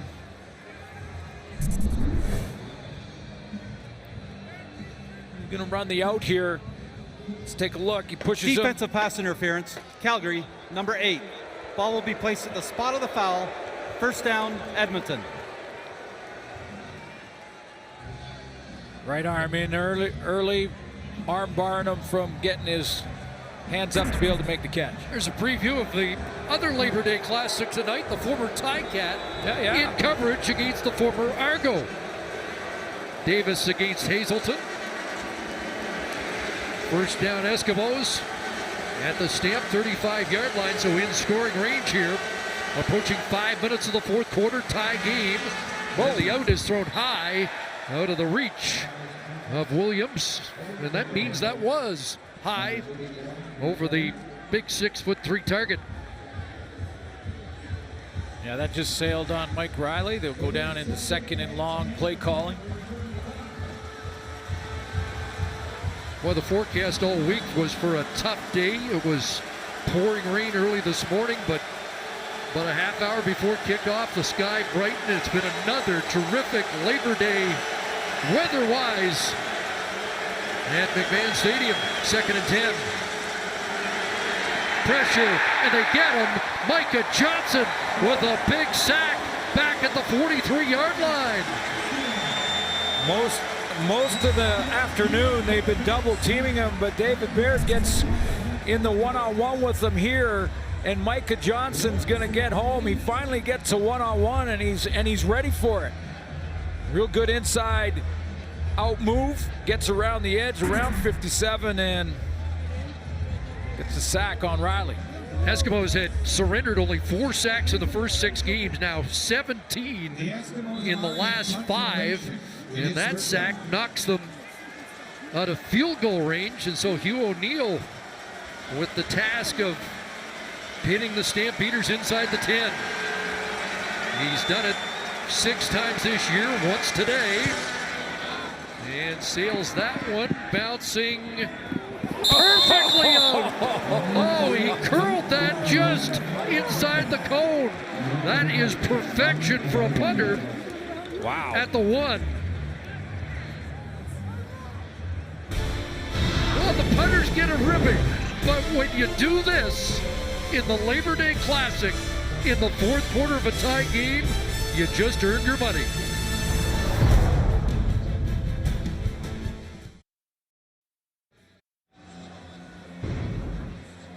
Well, we mentioned Bo Levi Mitchell, perfect on Labor Day so far, and closing in on the Calgary Labor Day record for wins and passing yards. Little work to do, and he's going to have to do it on one leg with 9:24 to go here, and he's got the entire field in front of him. That kick puts it on the 1-yard line. You mentioned just off air, Mercy Maston thought it went out inside the 1, but up in Canada, that's automatically at the 1-yard line. So what does Calgary do so deep in their own territory? Don Jackson gets level. Chris Edwards, the tackle at the 4. And so 2nd and 7. And a huge play call upcoming from one of the best play callers ever.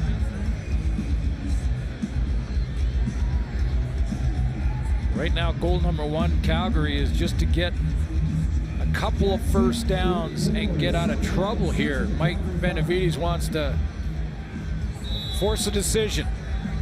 Get the 2 and out, and does Dave Dickinson have to give up 2 and the lead? They gave Jackson forward progress to the 5, so a 4-yard pickup. Jackson at 100 yards on the day, and it's 2nd and 6. And here's a throw, and it's too high. Incomplete. Sindani couldn't bring it down. Forrest Hightower there in coverage, along with Nick Taylor. It's a big 2 and out for the Edmonton defense. And now Dave Dickinson does have a decision. Yeah, he does. And Bo threw it in there. I mean, he didn't. There was a couple of Eskimo defenders in the area, and a third joining the group in case that tipped up in the air. That was a gutsy throw coming out of his own end zone. And now, do they kick it away or give up 2? Do you give up the lead and then on the safety or not? Bader is going to punt it away. Not a deep punt. Robinson takes it on the fly at the 46. Sidesteps the first man, a 41-yard punt. Edmonton's got the ball at the Calgary 44-yard line. Another special teams tackle by Milanovic leader.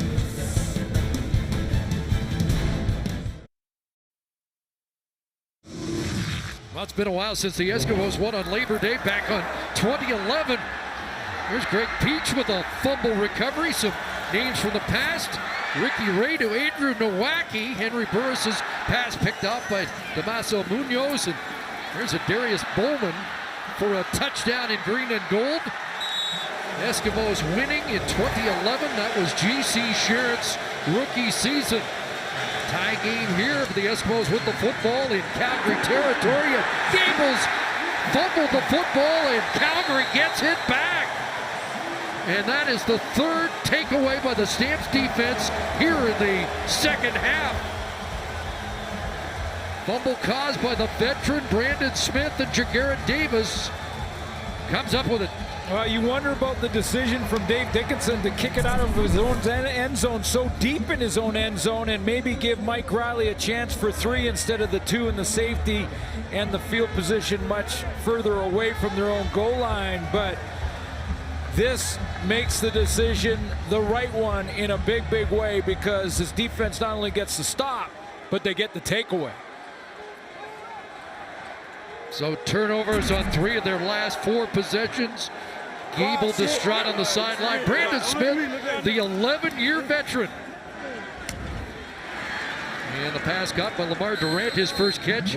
Brandon Smith in his 150th start, his first Labor Day with 2008. And in that game, he had a pair of interceptions and a pick 6. And here, a big forced fumble that gives Calgary the ball back. 11-year vet DB, that is a savvy graybeard, and one of the key reasons Calgary just keeps winning.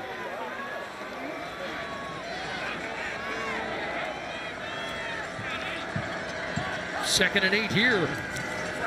Mitchell over the middle has a connection. Davaris Daniels the catch in front of Mercy Maston.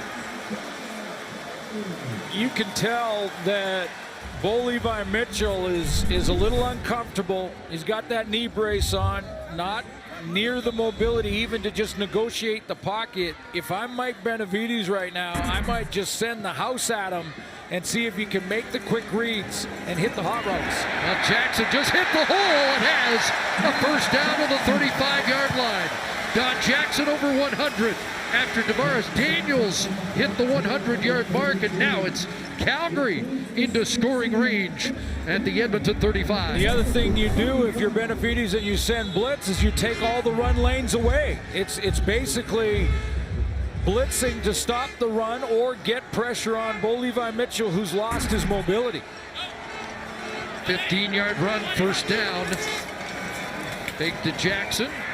And Mitchell on the run just threw it away. We're going to see much of a rollout with that knee brace at this juncture. Got away a couple of steps, but Boateng was close enough that he just threw it out of bounds to throw it away. But again, this is a key one here on second down. Will Edmonton go with full blitz? If they go screen draw, it should take care of that because you're in a man situation on a blitz, which means a guy like J.C. Sherritt would have Don Jackson.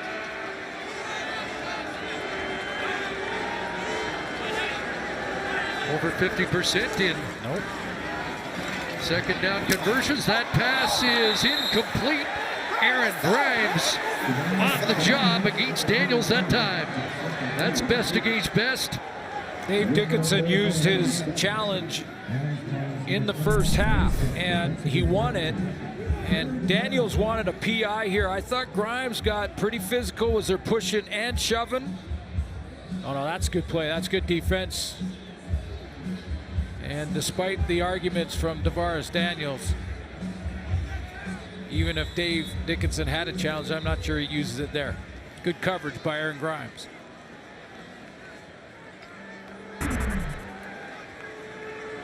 So it'll be a 42-yard attempt. One miss for Paredes today, but not with the game tied. He hits it, and the Stampeders are back in front after a costly fumble by C.J. Gable. 3 turnovers for the Eskimos here in this second half have cost them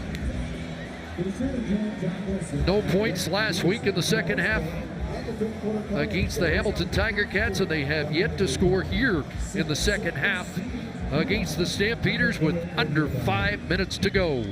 Now 1 point loss to Hamilton a week ago, 25-24. Got to protect the football.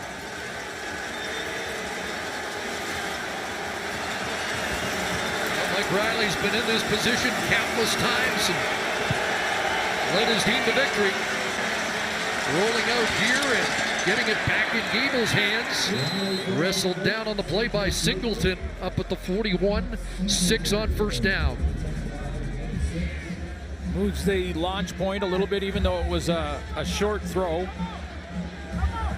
forces Jagarrett Davis, who's had a quiet afternoon, and Micah Johnson to take a peek to see where Riley is. If you leave him straight in the pocket every throw, it makes it easier on the D-line. 9th tackle for Singleton. Gable has 93 yards from scrimmage on the day. Big 2nd and 4. Riley looking for Kenny Stafford. Got a catch and absorbed the hit to bring it down against Jameer Thurman. Clutch catch from Stafford. Mike Riley has to throw a laser here to get this in there, and he does just that. Watch him step into this one and put everything he's got behind it, because he's got to throw it to a spot. He puts any air on this ball, and Jameer Thurman gets the knockdown, but he has to put it right on Stafford, gets it done, moves the chains. 4th catch for Stafford, a 26-yard connection. Again, the Eskimos without Darrell Walker. No Kamar Jordan for Calgary, both injured in this game, and a short completion to Natea J at the 36-yard line. James Vaughters has returned to the game as well, injured earlier. Been a tough game that way for Calgary's. There's Walker frustrated as he paces the sidelines. If we hit the 3-minute warning, it's a longer connection than I first thought for Natea J. It's a 7-yard pickup, 2nd and 3, but it will come after the 3-minute warning. Eskimos down by 3, but with the football when we come back.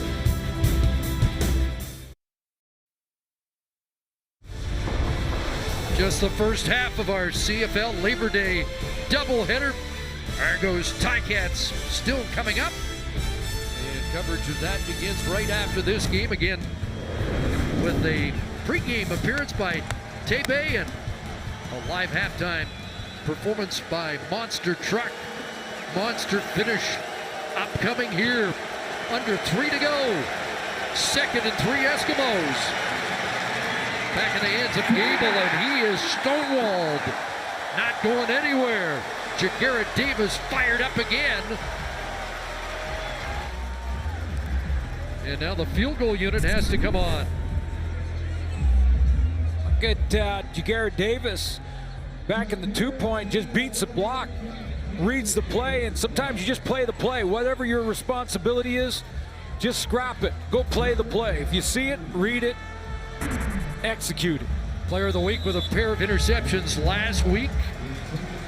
That's a key stop at an important time, and it forces Sean White on.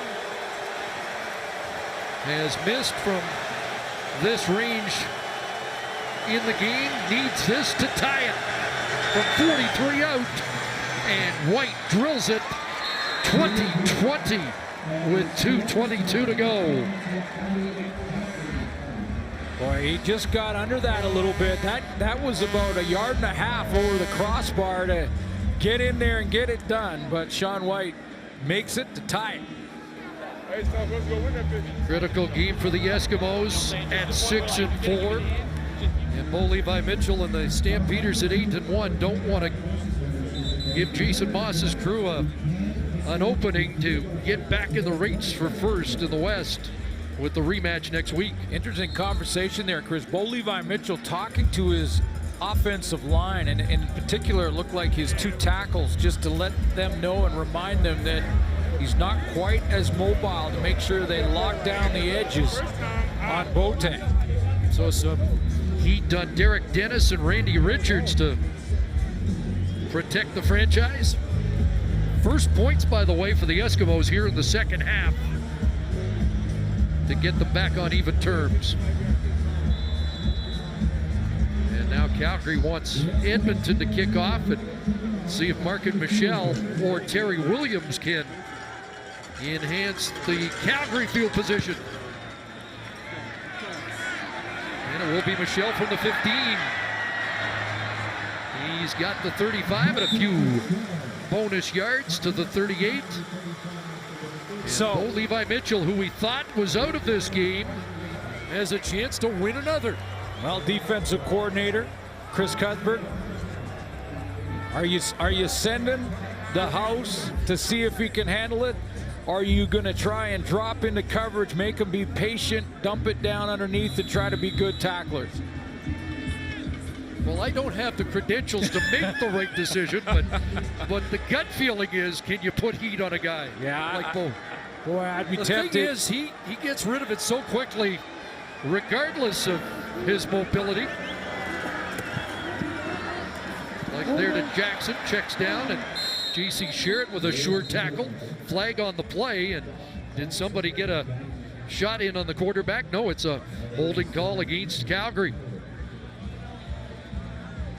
Just four-man pressure to answer the question on first down. That's illegal block, hands to the face, Calgary number 53. 10-yard penalty, repeat, first down. That's what Mike Benavides did. He called just four-man pressure, dropped everyone underneath. Bo was trying to go to that check down to Don Jackson. And then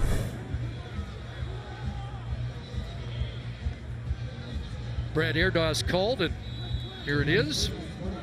Mondo Sewell got the hands up in the face mask too. Could have been called either way on that. So Don Jackson limped to the sidelines. Terry Williams is checked back in. It's 1st and 20.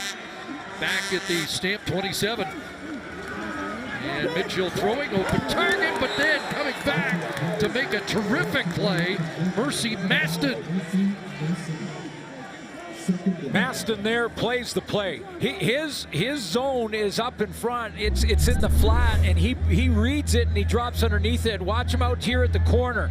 He's going to drop out here. Go ahead and run it, guys. Now his man is the short one. Stop it there. See, he's the short one, but he's just saying, you know what? I'm going to play the play and just drop underneath this and help my deep defender and Aaron Grimes and make the knockdown. His man, he left his man because he played the play.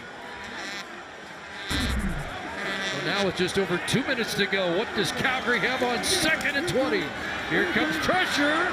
Bo spun around, gets it away, and throws incomplete. Woodman back stride for stride with the intended target, Juwan Breskison. Boy, Mondo Sewell is starting to turn it up a little bit. He's trying to get home, and another guy so well respected. That's just great power swim move. But how about Mitchell's ability to stay upright? He just rolled out of it just in time. So Maver has to punt. Robinson awaits. Fields it at the Edmonton 35. Stopped up at the 40, Pierre-Luc Caron, and Riley Jones downfield in a hurry. So plenty of time, sorry Chris, here for Mike Riley. He needs about 30 yards for field goal range. 21 career fourth quarter game-winning drives, and 107 seconds on the clock here. Stage is set for Edmonton to end the 6-game Labor Day Classic losing streak. But only 3 points in this second half. And up against the top-ranked Calgary defense.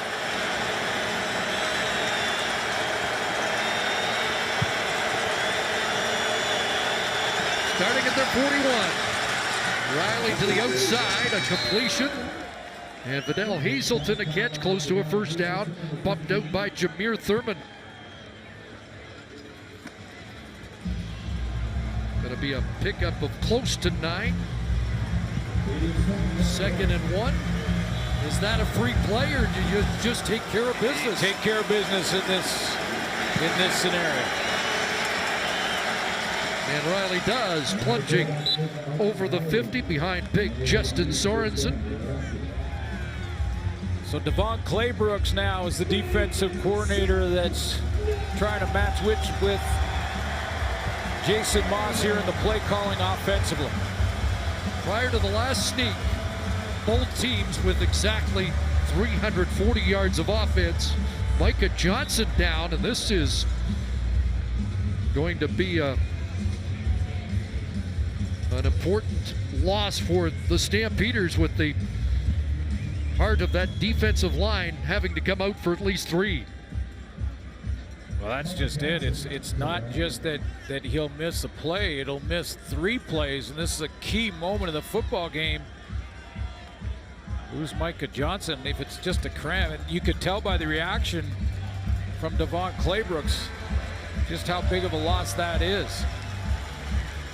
2-time All-Canadian Football League defensive tackle. Like he will be back in 3 plays.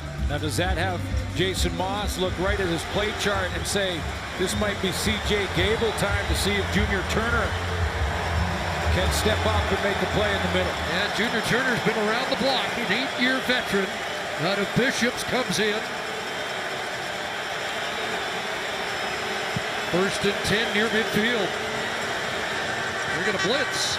Riley had it tipped, but he had an open Duke Williams. It falls incomplete. One of the unsung heroes of this defense, doesn't get a lot of press, but it's Jameer Thurman, who's just behind Alex Singleton in defensive plays made on this Calgary defense. He gets the tip on 1st down, putting Mike Riley in 2nd and 10 out of field goal range right now. Thurman, a guy that doesn't do much talking off the field and does all of it with his play. Had 10 tackles and a sack last week against Winnipeg. Big knockdown to set up 2nd and 10. Riley throws over the head of Hazelton, incomplete. Emmanuel Davis was tracking him, and the Eskimos have to punt it away with 1:13 to go. Yeah, they do, and that's time for Bo Levi Mitchell. Now, Mike Riley is lucky to have seen Emmanuel Davis on that downhill break, or else Davis takes that. If Riley throws it on a line to Hazelton, that's going back the other way.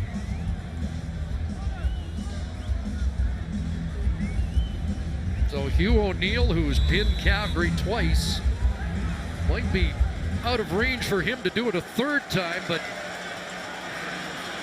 see if he can back the Stampeders up with a big punt here. Lucky to get it out of there. And it bounces down around the 38-yard punt against a little bit of a breeze. Brought back across the 30. And now 64 seconds left for Bo Levi Mitchell to break the tie, or else we're going to the first overtime game of 2018. Certainly time for field goal range. In fact, time that Don Jackson can still be involved in the offense out of the backfield, make one guy miss and get a chunk from there if they want to go back to Jackson, who's now standing beside Dickinson on this 1st down.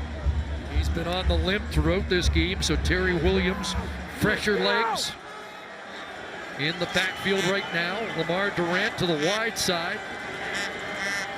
Daniels and Michelle in motion short side of the field, but Mitchell looking the other way, and that's incomplete. In and out of the hands of Jawan Brescison. So 5 drops in the 1st half for Calgary, including 1 in the end zone. Another drop here. Boy, that's a big one, though. That's a big chunk. Mitchell now just wants to move the chains, but that's well beyond the marker, as you can see, and behind to your left of your screen there. And if they don't convert here, Edmonton gets 1 more chance. Exactly. 1 more shot. Calgary just 3 for 10 on 2nd down conversions in the 2nd half. Big one coming up. 4-man rush. And they get home to Mitchell, who goes down. And it's Kwaku Boateng. But there is a flag in the Eskimo secondary. And does Mitchell and the Stampeders get a reprieve? Illegal contact. Oh boy. Edmonton, number 26. That's a 10-yard penalty. 1st down, Calgary. It's Chris Edwards flagged for the illegal contact.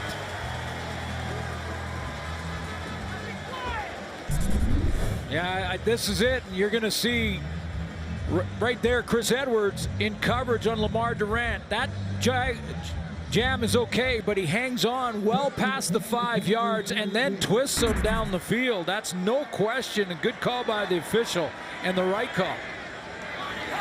Fresh set of downs at the 42. Mitchell steps up and releases and throws a strike. There's Sindani. The Regina product has a catch 13 yards for the Stampeders. Deep out here from Zindani. And I think between he and Breskison, they weren't sure who that ball was really intended to, but got away with it. The penalty and now the catch by Zindani in their first down at midfield, closing in on scoring range, and they may be in it now. Tavares Daniels at the 40. A team that has had problems with penalties. Looked like today they had control of those penalties. The Edmonton Eskimos get a key penalty to keep the drive alive. They were off the field if not for that illegal contact. Would be a 47-yarder right now. They're trying to get closer, and they do. 6 more with the clock running. 18 seconds left. Terry Williams, the ball carrier. Probably time for one more play. Eskimos call timeout. And Josh Woodman. Well, maybe the Eskimos don't call timeout. The play stopped because Woodman has taken a knee. And Chris Edwards replaying the penalty call that kept the Stampeders on the field. Bo is limping to go talk to Dave Dickinson right now. And guy who's playing through the injury since that knee locked up on him, but has got him in field goal range. Now, I'm sure the discussion is one of the interesting aspects of this situation is that it's second down. They could run the ball again, get it in the middle, or you can attempt the field goal on second down, and if the snap is some way botched or the hold botched, you fall on it, you can kick it on third down. I would argue that if they botch it at the 41-42, now you're dealing with a 49-yarder. So, right, I hear you, but it gives you a second chance if something happens with the snap. But that's, again, preparing for a mistake rather than being confident and going ahead, running the ball to the middle, and then kick it and walk off. It's well within Paredes' range right now at the 34 to be a 41-yarder. Stampeders in control, and if there's a team you can't give an extra out to, it's the Calgary Stampeders. And there's Chris Edwards going over that costly penalty again on the sidelines. Terry Williams, left side. They're going to lose a couple of yards here, and that's a call that will make it a little more difficult for Rennie Paredes, who will be looking for the 5th walk-off game winner in Labor Day Classic history. Sean Fleming, Terry Baker, G.T. Hay, and the great Dave Cutler have done that. And Bo's trying to quiet the crowd so that there's no issues with the snap count. We're on the 18th green at Augusta, and everybody's got to be quiet. Quiet, please. As Rennie Paredes for the win on Labor Day, and the Eskimos will timeout. Edmonton. Ice the kicker. This has been debated. Does it give him more time to think about it, or does it give Rennie Paredes more time to collect his thoughts? And for coaches, it's about timing in the timeout. Call it just before the snap, so he gets into his rhythm, and then stop the play. Make him restart, visualize again. That's what the kickers are doing. They go through their routine, check their steps, check the tee first, their spot. Jordan Robinson in the end zone. If Paredes misses, Robinson will be kicking it out or trying to run it out. Here it is for the win. Rennie Paredes right down the middle. And the Calgary Stampeders have won another Labor Day Classic, 23-20.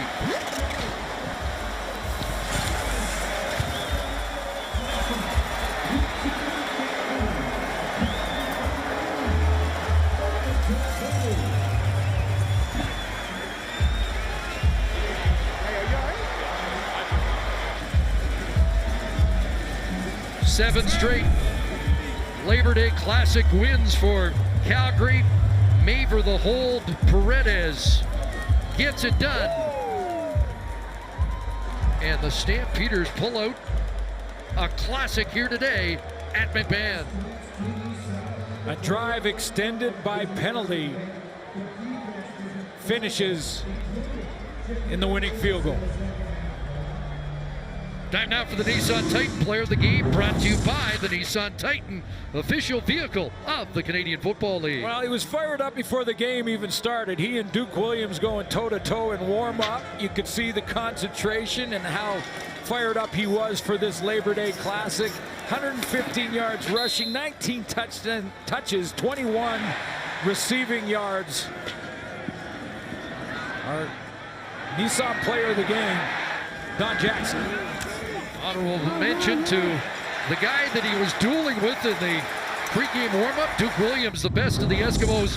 And how about Bo Levi Mitchell? The legend grows as he comes off the medical table when it looked like he'd been knocked out of the game to win his 5th consecutive Labor Day Classic.